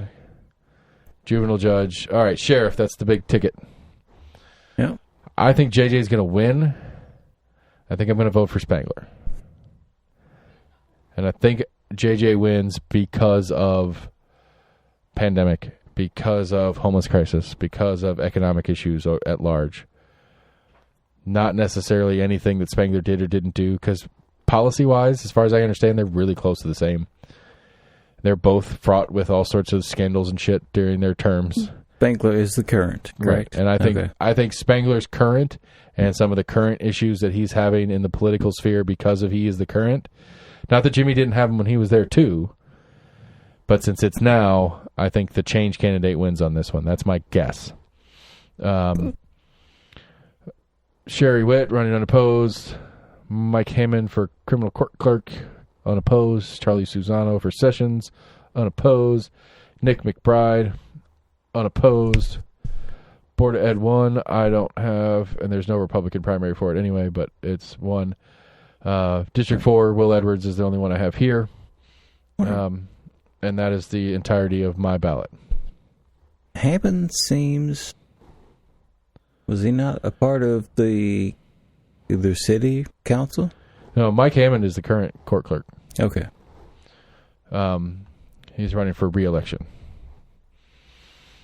Which I think he used to be a part of the either city or county council commission. Jeez. Yeah, I don't know. If I were to pull a Democratic ballot and do nothing, the only thing I would get on said ballot would be the mayor's race. And just because he's the only person I've gotten to talk to, I'd vote for Tyler. But I think Debbie's winning that one. Those are my predictions, as well as my picks. Yeah. But I mean, literally, if you're a Democrat, you get to pick who you want to run against Jacobs for mayor. And if you're in District 1, you get to pick between John Butler and Charles Frazier for school board District 1. That's it. Cancel us at your own peril. What? What? Why would you cancel us? What are you talking about? My predictions, if I'm right? Yeah. Well, I mean, you're not voting, so your opinion can suck it. Very true. What is it? Secretary of State site?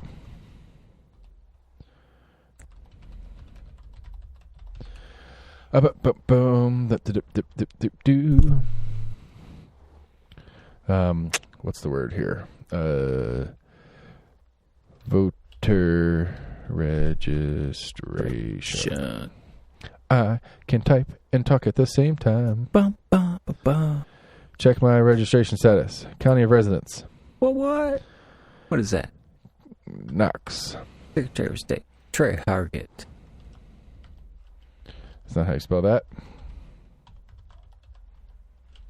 Is that right? Or is it the other way? What? Oh.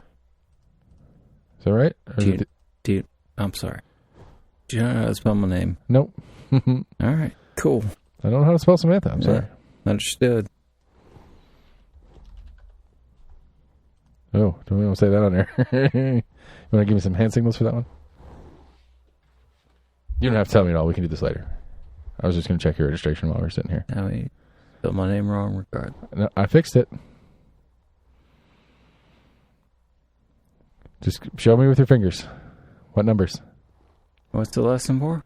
Oh.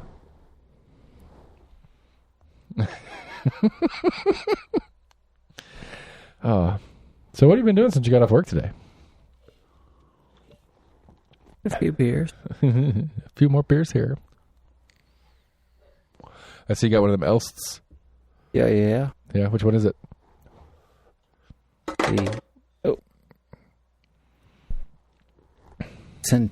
El Centennial. El Centennial. Okay, I get it.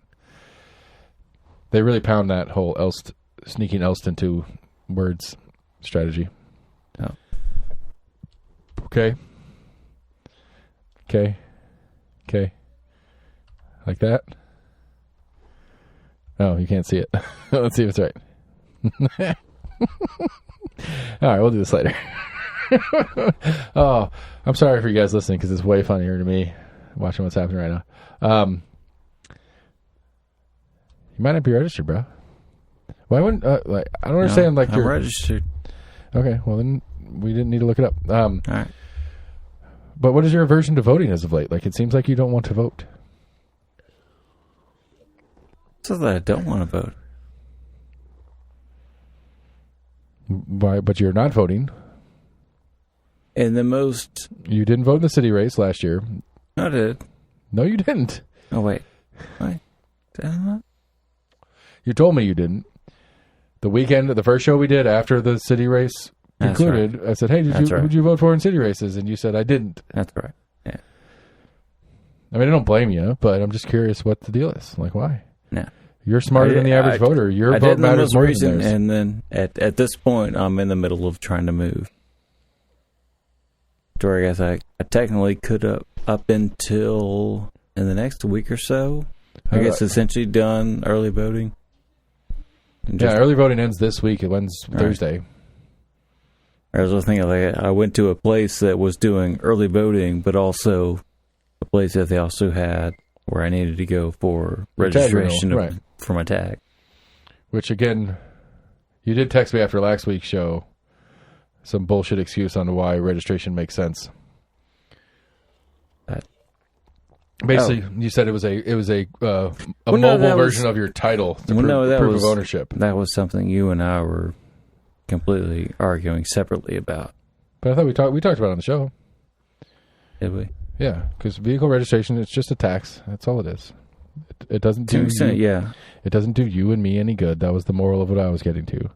And you were giving me bullshit reasons why we need to register our cars. I don't think that was something we talked about. I think that was something you talked about between just you and I. Oh. But yes, it does bring, yes, there is some tax incentive in part of that. But but it also proves ownership of that specific vehicle. Then why do we pay for titles? Isn't that our proof of ownership? Yes. So we need duplicitous proof of ownership? Yeah. Why? So if the car's registered to me, but I don't have the title for it, or the title is in somebody else's name, who owns the car? Whoever that title is entitled to. So the registration is not proof of ownership? Not necessarily. So then what is the registration? Other than a tax. They normally go hand in hand. Okay. I agree. But what is registration other than a tax? It's not proof of ownership. That's what a title is. Correct.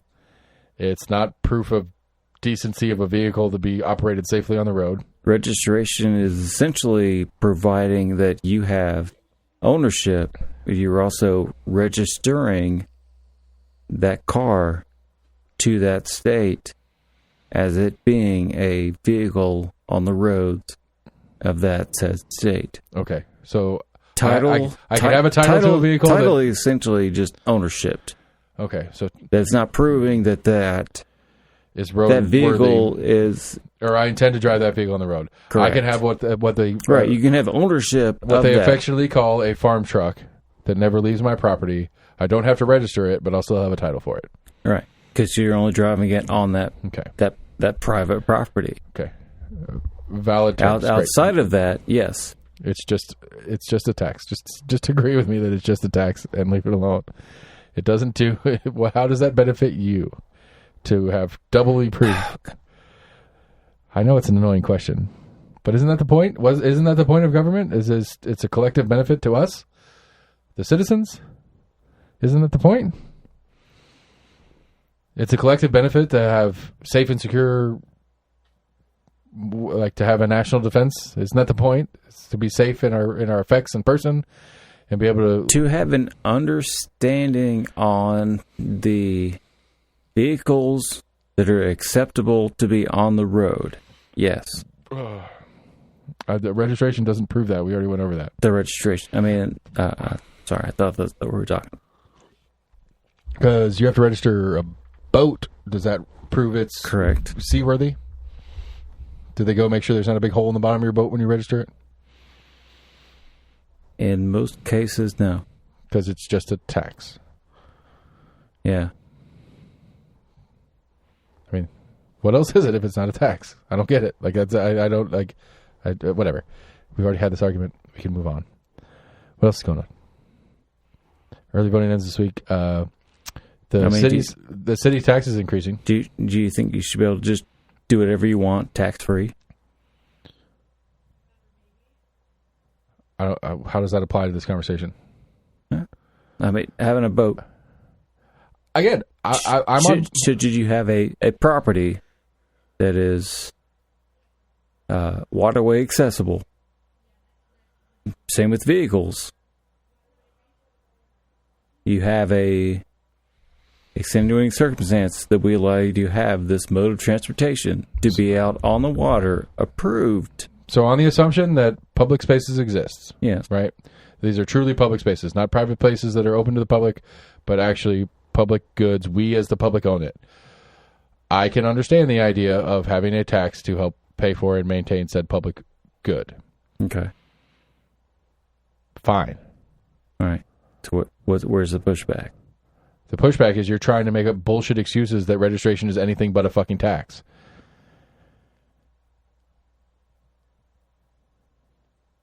That's the pushback. Where is it a bullshit tax? It's not a bullshit tax. The bullshit excuses that you are giving me that it is anything but a tax.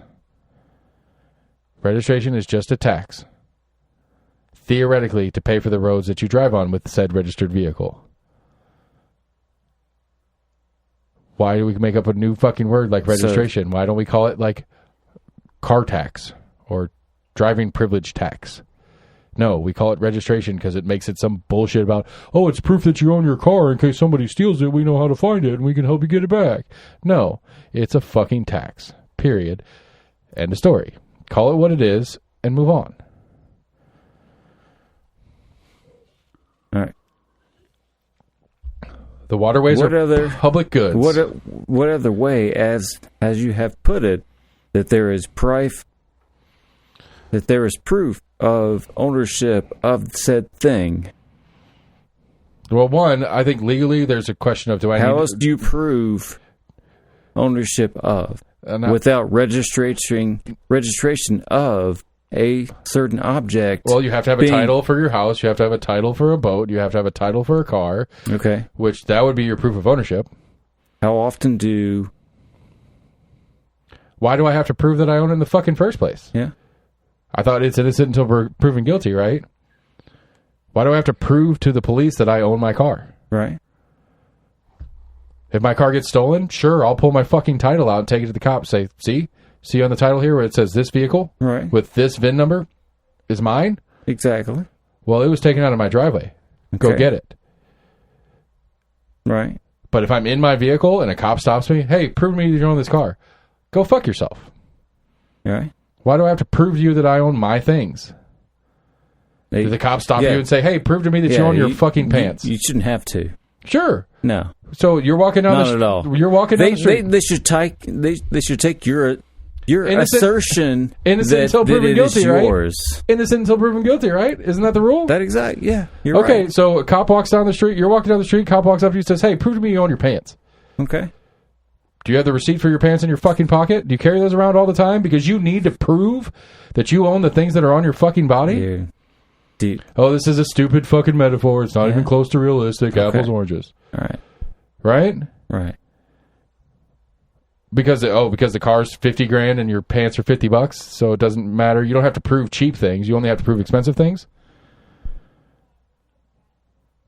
This assumption that I have to prove to anybody that I own anything. Is there a hard burden of proof to prove that you own that property?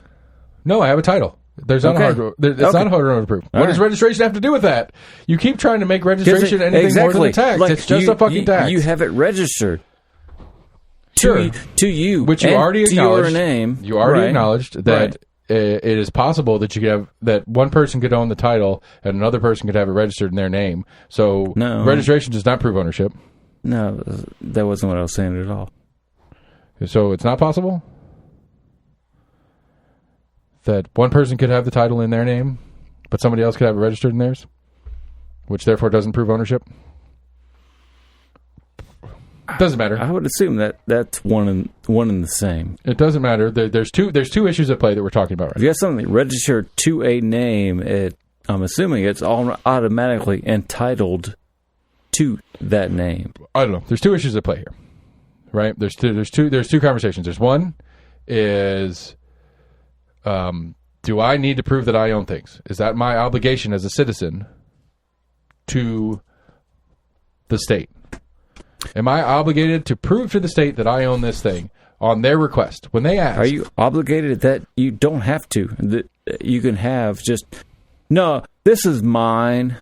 Yes. I think that would be the general rule of thumb. The state should just take your word on assumption. Yeah, because anything past that, they need a fucking warrant, and then they can go look for proof on it. They would need to have probable cause to think it isn't. And what's their probable cause? I agree. It's within the purview of the state to have probable cause. If they have probable cause and get a warrant for proof of ownership, then I will produce my title. Why do I need registration? Why do you feel that you don't need registration? I know you've tried to push this back. And the because opposite, what does registration do for me? Just call it a fucking tax and get it over with. Because it registrates you to... My title already does that. Why do I need to do it twice? That title does not register you to that vehicle. That title gives you ownership of that vehicle. What is registration then? I don't understand. That's registering you that vehicle as operation in the waterways and as far as the boat is Although that considered. You acknowledge that the DMV doesn't do any sort of check on your vehicle to see if it's roadworthy. They don't give a shit if you have lights on it or if your turn signals work or if it has all four wheels. Because last time I got plates, I got two cars' plates at the same time. They didn't look at either one of them. One wasn't even on site. Okay. So it doesn't prove the vehicle's roadworthy. You made that argument already. What's your point? Again, my point is, why do I have to prove twice that I own a vehicle? Just call it a fucking tax, and we can move on and go off this conversation. Are you being taxed separately from your vehicle into the actual vehicle that you own? Are you paying two separate taxes? I'm paying a continuously repeatable tax that is registration, yes. Okay. So and you do pay you pay taxes at the time of title. Getting title is when you pay sales tax on a car. Okay.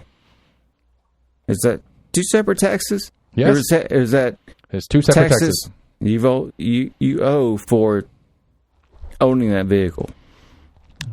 I mean, For owning you want to get me real? one particular set of vehicle you're paying taxes for. You pay the state taxes for purchasing that vehicle at that specific amount that the state has decided upon per that purchase.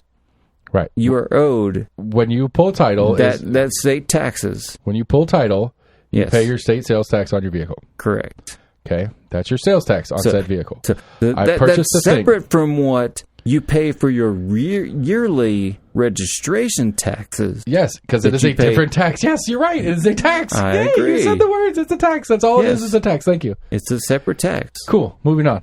Next subject, because it Okay. is just a tax. That's all it is. It doesn't do any other value other because than tax. you shouldn't have to pay that every year never if said you own a car. I never said anything about that. I never argued against that at any point in this conversation at all. Okay. My entire argument was just call it a tax and move on. And you keep giving me bullshit reasons why we need to register You're our right. vehicles other than a tax. You're right. That's You're right. all I was trying to get to the whole time. You're right. It's just a tax. It is an annual You're right. property tax on You're your right. car. You're happy if I just called it a tax. I'm sorry. What is it if it isn't? It's not proof of ownership. That's what title is. Because then the second thing we were arguing about is whether it's my obligation as a citizen to prove to the state with no probable cause that I own something. That's the value of having it registered to you. Is they said tell me this, so I tell you that. Because I don't carry my title with me, but I do carry my registration. Although I think it's no, it's all right. So as far as financial purchases, you should not be responsible for the amount of purchases you've bought through state taxes.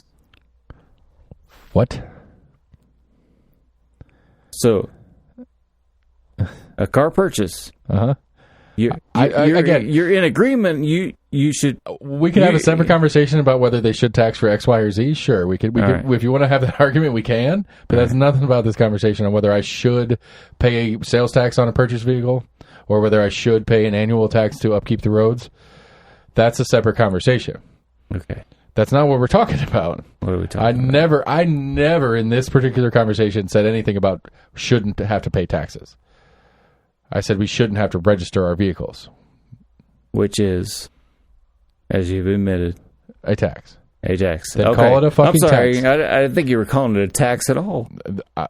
No, that's my problem with it. If it was called a tax, then I wouldn't have that. Then I wouldn't have a leg to stand on in this argument. Just call it a tax and be done with it. Okay. Your annual car tax, not your annual vehicle registration with some bullshit illusion like it has anything to do with proving you own the vehicle or keeping you safe from theft. It's just pay your taxes. That was the whole point. We were talking about voting. How do we get going back on that one? I was trying to figure out why you quit voting. No idea. I fucked up the intro. I just noticed. Anyway, no better. You fuck up. Yeah, I fucked something up. I'll fix it later. I can fix it in post, people. Don't fuck it up, bruh. I mean, Yeah, my predictions. I did my election predictions. Sadly, it's as far as it voting, I don't. Here's my issue with you not voting is you know more just because of your involvement with me in this stupid show than probably most people voting. Right. You have more insight and more knowledge about who the candidates are and what they're trying to do and what's going on than the average person in Knoxville. And you're not voting. That sucks, bro. I just broed you, bro. I guess part of it, bruh, is a part of like the national level of the implications of my local voting, to where it goes to the state, to where there's been all sorts of crazy bullshit gone on within, that's gone up to our state Supreme Court as far as invalidating candidates to be able to be eligible for Right. certain. We have an interesting one, the Gloria Johnson situation. She doesn't live in District 90. And that's one thing they've talked about as well. Who's they? Her constituents. Okay, I'm seriously curious because the source that I have for this, the issue here.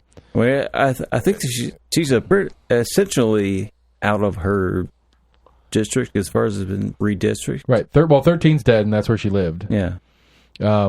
And 90 is the new district, and a bunch of 13 is in the new 90, but the portion that is in the new 90 is not the 13 that she is in.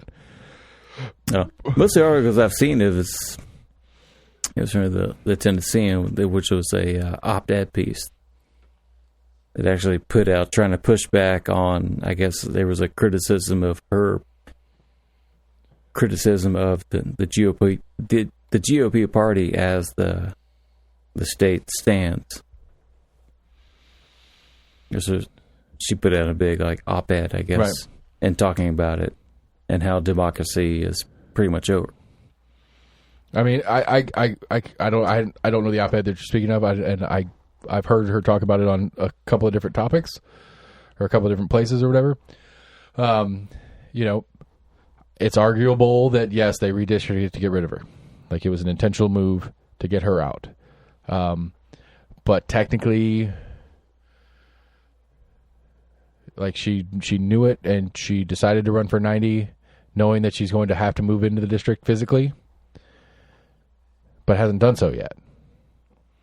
And so there's questions on how long you're supposed to live in the district before you're allowed to run for it, and blah, blah, blah, blah, blah. And so, okay, GOP is assholes and they did this fucked up thing, but the law's the law, right? You have to live in the district that you represent. And most of the case studies on it are when people move out of district after being elected. And so there's somebody's opinion, I was reading on it, it was a state attorney general opinion or whatever, on senators and congresspersons moving out of their district after election. But there's no conversation about moving into to make it, which I think is technically the term for that's where carpetbaggers come from. That's where the origin of that term was, where people were moving into districts in order to run for office, or running for office in districts they didn't quite live in yet, or just moved in there just to run for office, and X, Y, and Z. I don't know. I don't really understand it as far as the legalese and all that kind of crap on it. It's an interesting little confluence of thing. The problem I have right now is, at least as far as I've heard, there's no Republicans running for 90 anyway. And I guess there's a question of what Democrat isn't running for 90 because Gloria is, because nobody wants to run against Gloria. So that's one of the confusing things about kind of the upheaval of it. I get it. I understand it. There's legal issues with the fact that she doesn't live in the district she's running for. She's made statement that she plans to move into it before Election Day, and that's the technical rule by law. She has to be a resident of the district before the election takes place. But is there another resident of District 90 that is a Democrat that is not running because Gloria is? That's what's confusing to me. Again, rule, letter of the law thing. Okay, I get the question. I get that she doesn't live in the district. If she gets into the district by the time the election day, it's fine. But again, like I said, as of right now, I don't know of any Republican that has pulled primary. We could look that up, I guess. But I don't know that a Republican primary has been pulled for it. So, I just don't know, again, I understand that she theoretically may not be eligible to run for the seat, but what happens? What happens if nobody runs for the seat? What happens if she's found ineligible and there's no Republican running?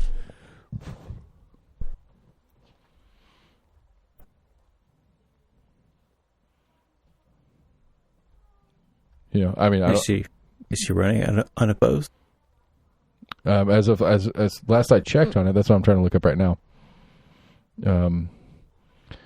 Primaries, Town of Farragut, State, Federal, Qualified Petitions Return. All right, so 90. All right, so David Pazzi Poxabut is a Republican running. So there is a Republican running for that seat. So I don't know. Is there a Democratic running against her seat in that district? No. Okay. As of right now, and I guess as of right now, period, because the deadline is passed. So as of right now, District 90 is David Posabut, Yeah. Poxobut versus Gloria Johnson for District 9. 9D, excuse me. And so the question at hand, I suppose, is, I'm assuming that he is a resident of the district, and we don't have that question for him. So I don't know. I don't know what that means. Like, again, did the GOP do it with redistricting on purpose to get her out? Maybe.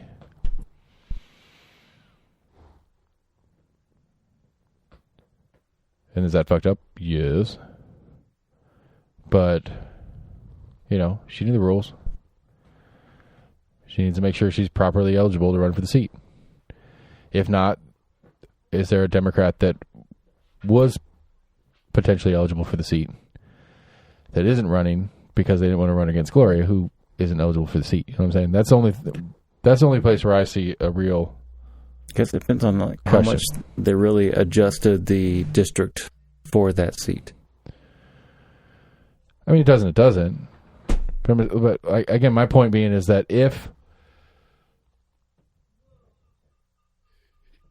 she said she was running for 90 as a non-resident of 90, is there somebody else that is a resident of 90 that isn't running because she said she was? Can she run as a non-resident? As long as she becomes a resident before Election Day. Okay. But then that's kind of the argument at play here that's unclear, because the only case stuff on it is for people that are elected in the seat and then move after the fact. And again, I mean, okay, so let's back up a second. We talked a lot, like we spent a big chunk of time last week talking about the part-time job status that is a state rep. Right.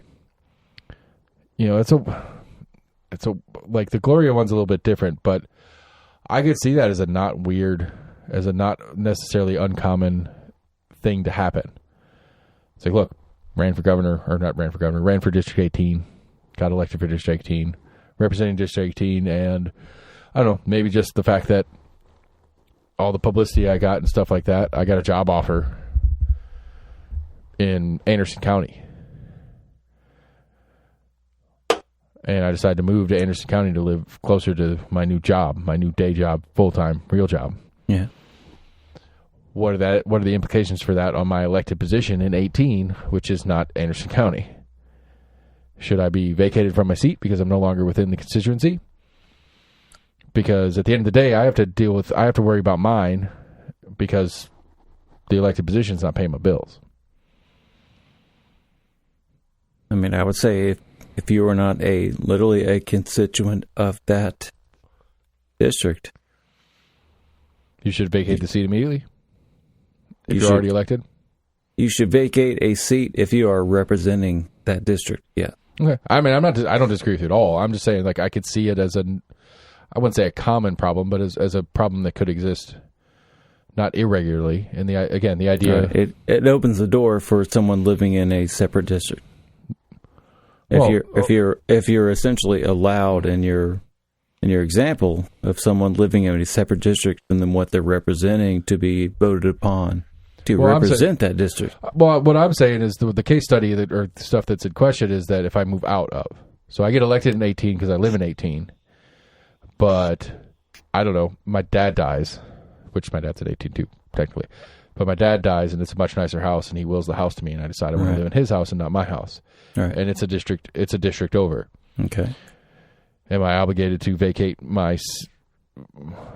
I need to abdicate my elected position because I don't live in district anymore? Because have you changed your living status into a different district? Theoretically, yes. For the example I'm putting up, yes. Yeah. Like it makes more sense for me and my family to move into my dad's house because he willed it to me. Right. For the for the longevity of my house, it's a better school district, whatever the fuck bullshit reason I want to move. Right. I make that move because it's the right thing to do for my family, but it takes me out of district, and I was elected in this district. Should I vacate my seat? Yeah. Okay. I don't disagree with that. I just think it's a weirdism, and I think it would have been interesting to. I don't think it's a weirdism. I mean, I think it's logical. I If you agree. are no longer no, living in that district. I agree with you. I 100% agree with you. I'm just saying that the whole conversation we had last week about the part-time job status and the way that kind of the way the job is, Right. It puts a weird ism on that because that would be a weird decision to have to make as a spouse and parent and all that kind of stuff. Is there's a situation where I've already been elected to this seat and I want to represent my neighbors, Yeah. but they're not my neighbors anymore because this situation came up, but it's the right move for me and my family. That's a weird spot to put somebody in because they're an elected official. I'm not disagreeing with you at all. I think you're right. I think if you're going to represent the people, you need to be part of the people. 100%. And now where the Gloria Johnson comes in is it's a backwards version. She's not in district. She's trying to move into district in time to be an eligible candidate. And that was partly, I'm assuming, just because the districts have been moved because of consensus, lines being adjusted. Right. Again, I get it. I understand the issue at play here for her specifically. I think it's a weird spot. I think if you intended to run for the district, you should have moved immediately as soon as you could. You shouldn't be waiting to the end. You shouldn't. I think to pull. I agree. It's one of those weirdisms. Like right. I think to pull a petition. I think because of the census report that was put out that automatically changed things that you're expected to move, which isn't an easy thing to do. Yeah, sure ain't an easy thing to do right now. At all. And them just trying to be in concordant with that district. Right. I'm going to say, I feel like it should have been an earlier move on her part if she was intent on running for the seat. Like, it should have been as soon as possible, not as soon as it has to be, or as late as it can be. Yeah. I mean, I don't know what kind of notification they were giving, and they're like, hey, we just did this reanalysis. Right. After, well, I mean, like realistically, like I don't think you should be able to. I don't think you should be able to return a petition and not be a resident. Like she was going, like, because I mean, that realistically, she pulled her petition to run for the seat, and she was going around District 90 because she has to get District 90 residents to sign her petition, and she's not in District 90. She's having to go into District 90. It's a different portion of town. It's not far away from where she lives technically, but in the lines part of the conversation, she is coming from out of District 90 lines into District 90 lines to get signatures so that she can run for that district. Again, bad analogy, like I like to do. It would be like me going to Nashville to get petition signed because I want to run for state rep of a Nashville seat. All right. I promise I'll live there by the time the election happens. It's an extreme example, but that's the idea. Is that okay? Now, again, the example that I gave is an extreme version of it. But let's say I'm Eddie Manis and I run for district. I've had the seat in District 18, but I'm in Nashville all the time because of the job. And I'm making friends in Nashville, and I'm hanging out in Nashville, and I'm doing all sorts of stuff in Nashville. It's not like I don't know these people, some of these people. And I decided to run for District, 7, downtown Nashville, because that's where I am all the time for work. Is that okay?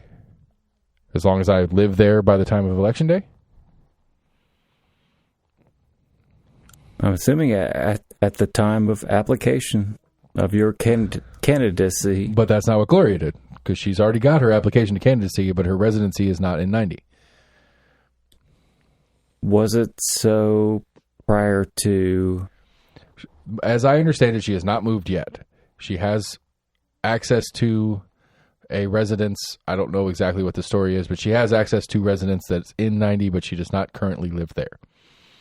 That is not her home address as of right now, and petitions are already due and passed. She's already turned her petition in. That's what I was saying. Like, I think it makes sense that you have to be a resident at least at the time of petition return. So whenever the petition deadline is, you have to be a resident. I know we were in a state, or an article about some state reps that have tried to come in. I think it was more like the one of the Nashville constituencies. It was like the fifth district that have been disallowed as a part of being the state. I guess on the state ballot. I don't know. You'll have to forward some of these to me. I haven't read up on any of this. One of them was apparently she was a state rep or a. There's a lady that was like a Trump on Team Trump or whatever. Yeah, that's moving to Nashville. She was a part of the Trump organization that was moving to. And that was one thing they had talked about was the Trump administration, not organization. She didn't work for him professionally. Not she was a professional. She didn't work for him in Trump industry. She was for Trump president. Yeah, she was a part of the Trump organization. Right. Somewhere in that along those lines. I mean, again, it's a fine point clarification, but just to be clear, she wasn't an employee of Trump industry. She was a member of the Trump White House. I want to say it was part of like the State Department, possibly in the Trump administration. But she is trying to run for a seat in Nashville. She has moved here recently to Nashville, right? And one of the things that was pushed out against her was, I guess it was something that had to do with a legislation we've recently passed, as far as a residency issue and being a eligible legislator to be eligible for. It's an interesting conundrum. I get elections. it. Yeah, I mean, I get it as it's an interesting play. It's did you only move here because you could win a seat and be politically active, or did you move here because you wanted to move here? And in the process, you said I could run for that seat at the same time. It's a question of motivation. Did you move here because of the election, or did you move here because you wanted to move here and you want to be active politically? Yeah, I think I talked about it before on like one of the previous podcasts. I remember watching one of the House or one of our state legislatures committees talking about this, and one of the guys was, I think it was one of the House or Senate committee meetings, or person from around the Memphis area, talking about like, does this involve someone that has to do with the upcoming elections? Right. Was literally trying to ask this. Is like, okay, like I'm kind of for this bill, but is there a specific target for what we're working on here? Is this going to affect someone that has an upcoming elections? Right. If that was part of it. It was like, are we passing this to where it's going to affect a current, election process, or are we putting this into state or into process for this to be passed as a rule for upcoming election? Right. But he straight up tried to ask, like, is there someone that's running right now that this is going to affect? And trying to kind of like hedge himself against it. Right. It's like, I don't disagree with the premise of what we're doing here, but if this is specifically politically motivated, that's fucked up. Right. Now, are you passing this because there's someone that's getting ready to vote that may or may not be eligible? And it was all, for what I remember, it was all just kind of blown off. Yeah. Which was another thing I've read kind of recently about there's an article about like voice votes. And I think I've talked about it before, and watching some of the committee meetings, to where I think it's not eligible in the Senate, but they can do it more so in the House committees, to where a voice vote is considered passage or non-passage. Yeah, that was one of the things that the For All guys were talking about. It's like they're pissed off about because they were in on one of the bills that they were working on and trying to get pushed through, and blah blah blah blah, was in a subcommittee, and the chair called for a vote, and they gave their voice votes, and it was, in their opinion, in the room, it was unclear, and it was during COVID, so everybody was masked up, and blah blah blah blah. Right. And the chair said, "Yeas have it," and that was that, and it killed it on the spot. Right. And so one of the things they're working on this year, and I don't know if I need to get a hold of them. I think they require it for a Senate House committees to where you actually have it is a written, documented roll call vote. A roll call vote, yeah. Right.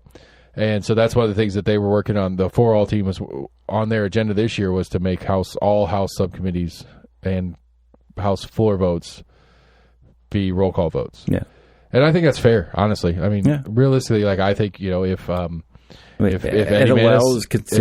Manis is in a subcommittee and he makes a vote on a thing, I should be able to know what he voted on that thing. Right. Because he is my representative. Yeah. I shouldn't have to ask him. I shouldn't have to seek him out. I can pull up his voting record on everything he's done while he's in, and it should be that easy. Right.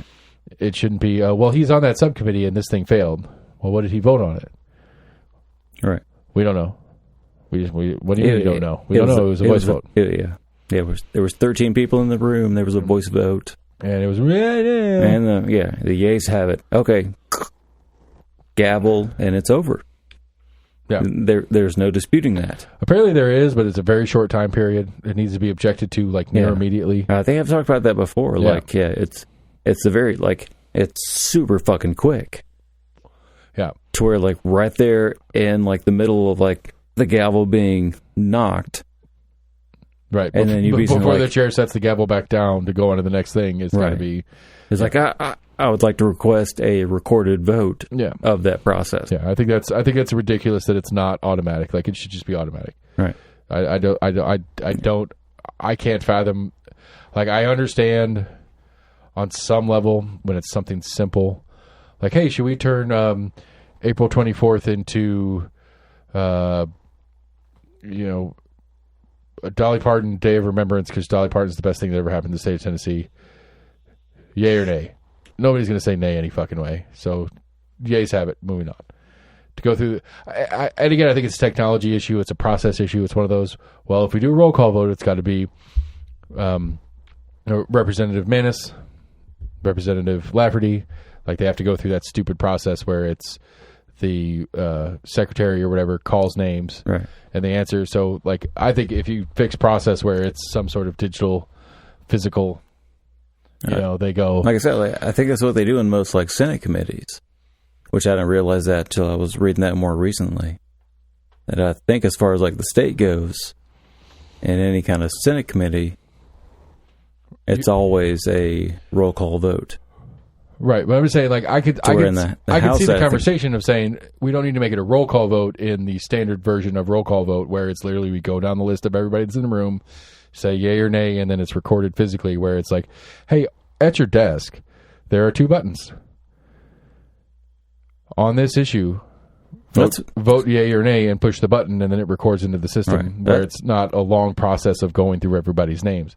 That's what they do in the actual full Senate or full House committee. But I just think at least that version, at least in subcommittee, because it saves the time, because I understand wanting to be efficient with it and not take 30 fucking minutes to read everybody's names off. But we as the citizenry deserve to know, and so it should literally be a little digital sum system where it's on the issue of this, vote yay or nay, and there's a 15-second window where everybody in the room pushes the button on their desk, and then it gets recorded in there, and then on the big screen in the room, as well as onto the website, automatically it says, the vote was on this, here are all the yays, here are all the nays, list their names. It doesn't have to be a roll call vote. It just needs to be a registered vote. I shouldn't use that word.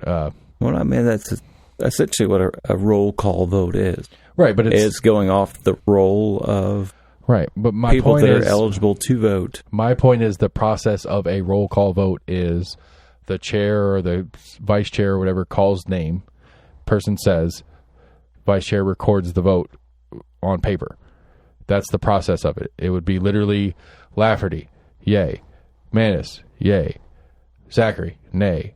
Right. Briggs, which yay. is essentially a roll call vote. I understand that. Okay. That takes time when you have 20 people in the room. Yeah. So instead of saying, everybody say yay or nay. Right, which, like I said, they really only do that in a committee basis.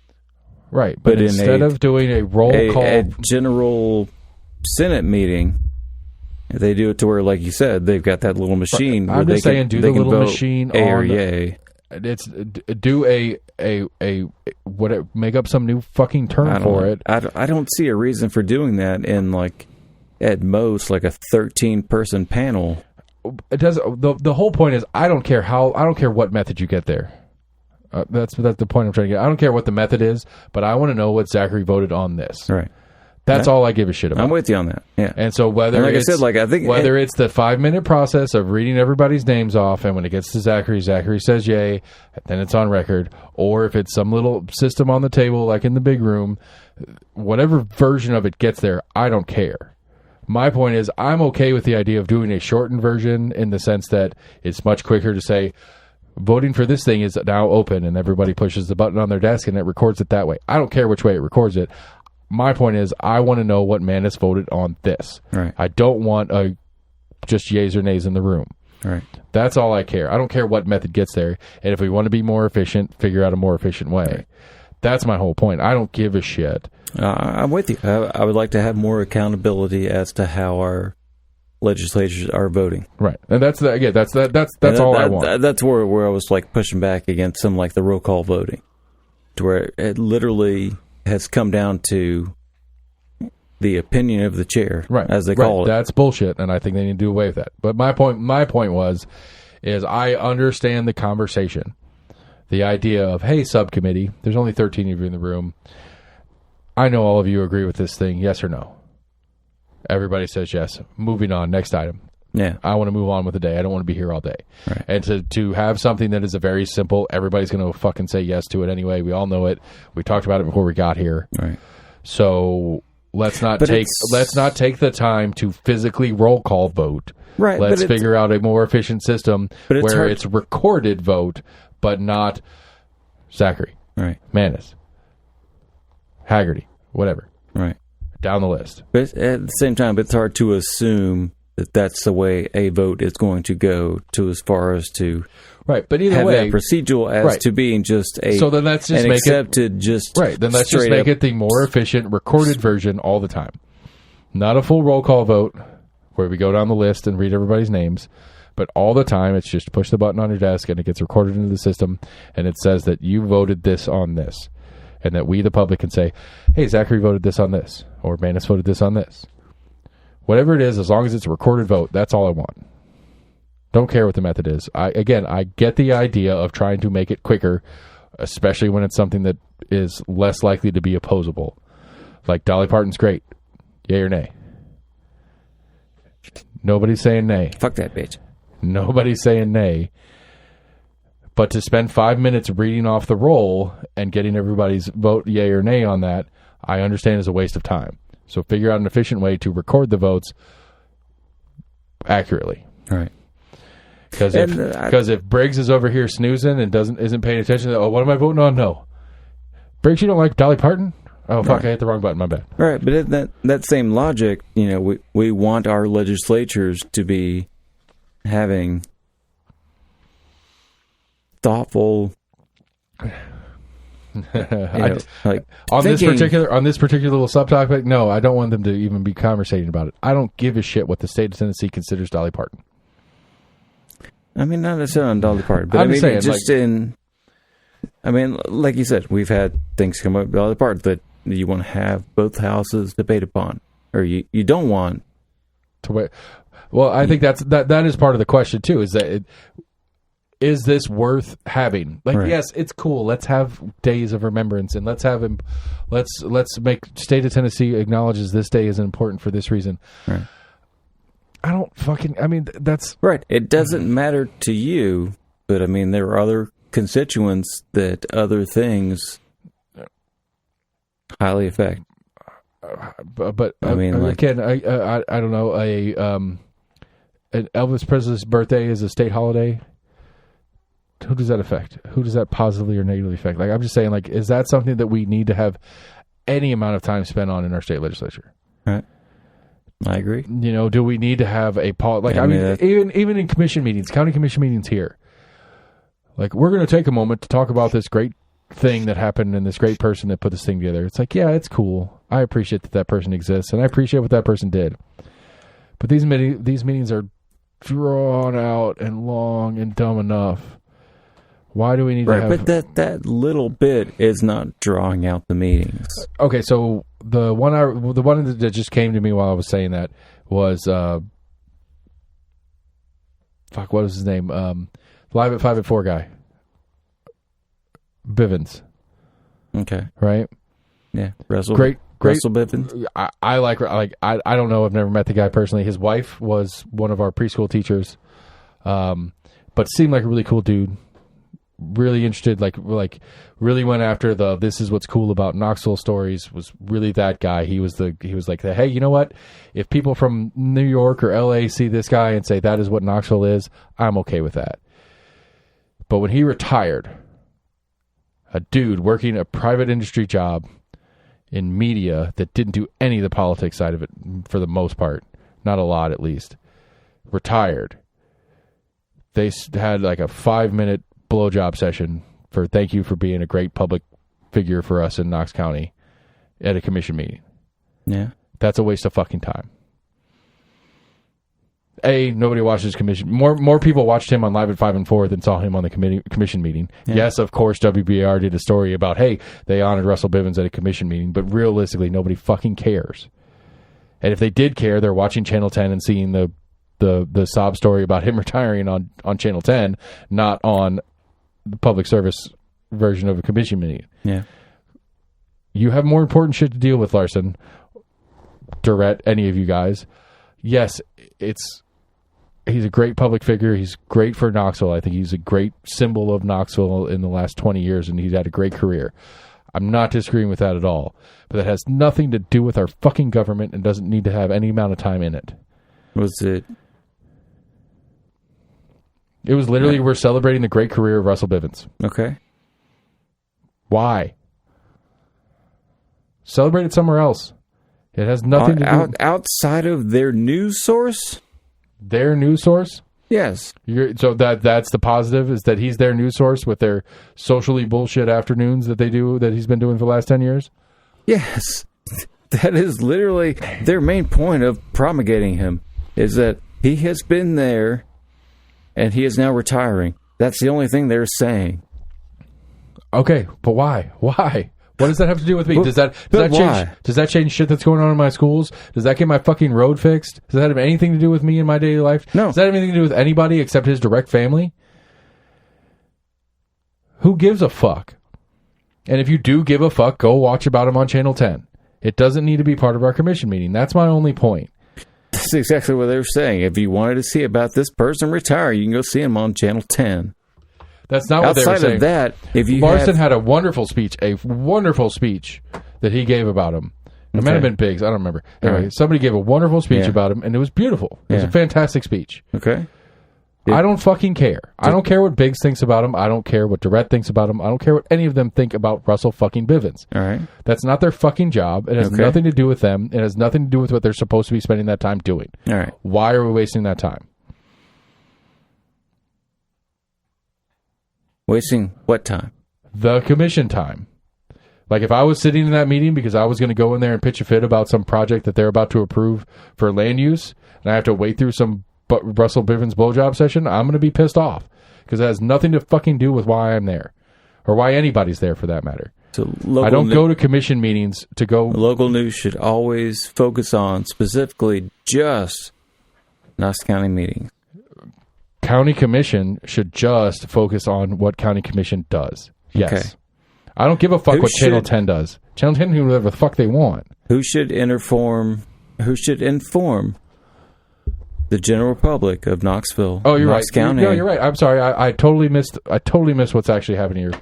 Commission wanted to make sure that WBIR liked them, so WBIR would spend more time covering commission meetings. That's what it was. You're right, because they do spend a ton of time now that they gave that Russell Bivens piece.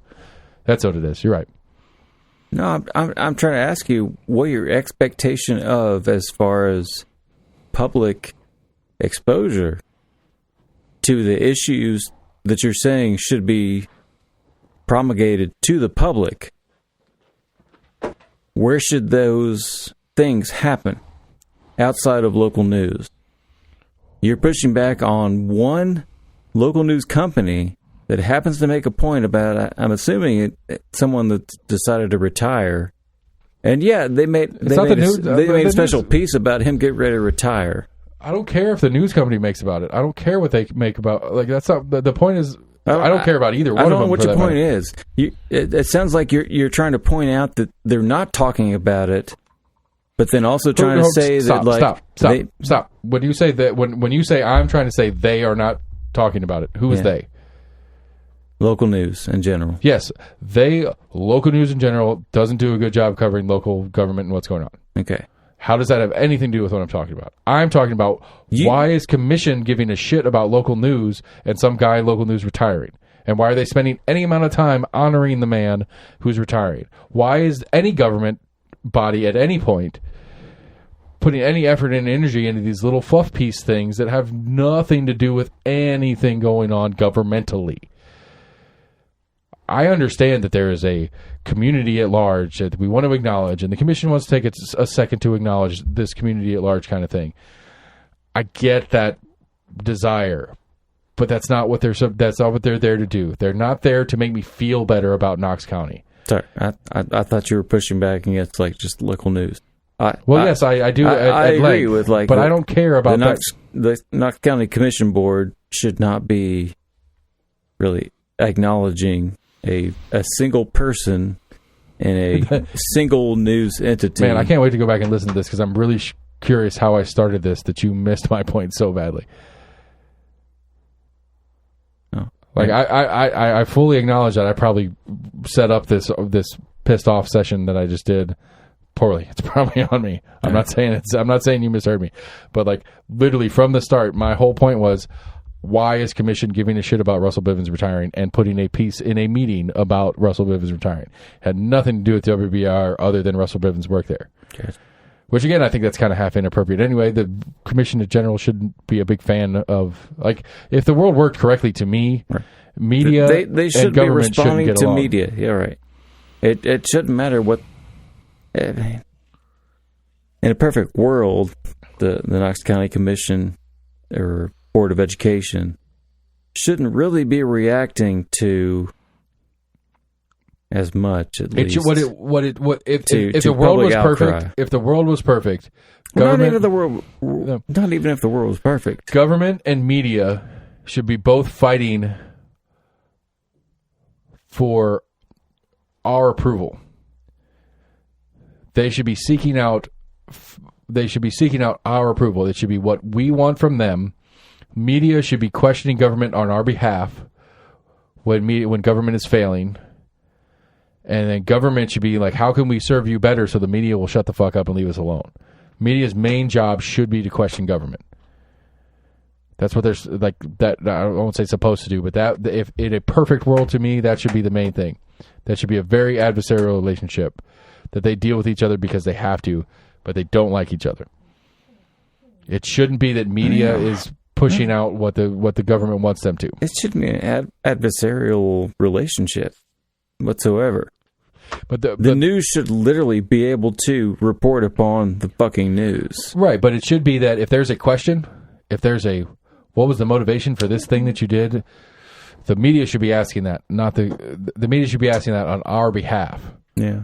They should be seeking out those answers for us. They should be digging in because they have access and they have the black book of people that know the different inner workings of the thing, and then distilling that into a simple, digestible version that we can understand. So I can say, you know what? That was a fucked up thing that Biggs did there. And I'm really glad that WBR went in there and questioned him on that and really got down to the brass tacks of why he did what he did. And I understand the thought process now, and that's going to affect how I'm going to vote in the future on Biggs' decision-making process and this, that, and the other. That should be what I see out of the relationship between media and government, but that's not what we see at all. I don't know. Fuck, I don't even remember I know where we started on this, but I don't even want to rehash it. Anyway, we're along. You got anything else? Last call. Nah. Whew. All right. That's the show, everybody. I need to start doing a disclaimer. Disclaimer. We don't know what the fuck we're talking about. Pretty sure we made that pretty clear, but we're going to repeat ourselves just to make sure you guys know that we don't know what we're talking about. We're trying. I want to figure things out. These are two dudes drinking beers, trying to figure it out, trying to talk about figuring it out. So anyway, we're Almost in Agreement, almostinagreement@gmail.com, Facebook, Twitter, YouTube. Go to our website, almostinagreement.com. Check out my election guide 22. Links to interviews that I've done with candidates, links to their websites, links to KGIS and Knox County Election Commission, so you can check on your polling place and what district you're actually in, so you can know who you're allowed to vote for before you go in and vote for them. Early voting ends this week. The big day is next week. So figure out who you're voting for. Be smart about it. I am picking up a Republican primary because I want to vote for sheriff, among other people. Check out the Compass Podcast. And don't forget that if you are, I have nothing to do with the editorial part of the Compass Podcast. I'm just a button pusher. So nothing that I say has any effect on what they do with their show other than, hey, is it loud enough? Can you hear this well? Do you look good? Yeah, that's what I do. Anyway, Almost in Agreement, everybody. Have a great night. Good night.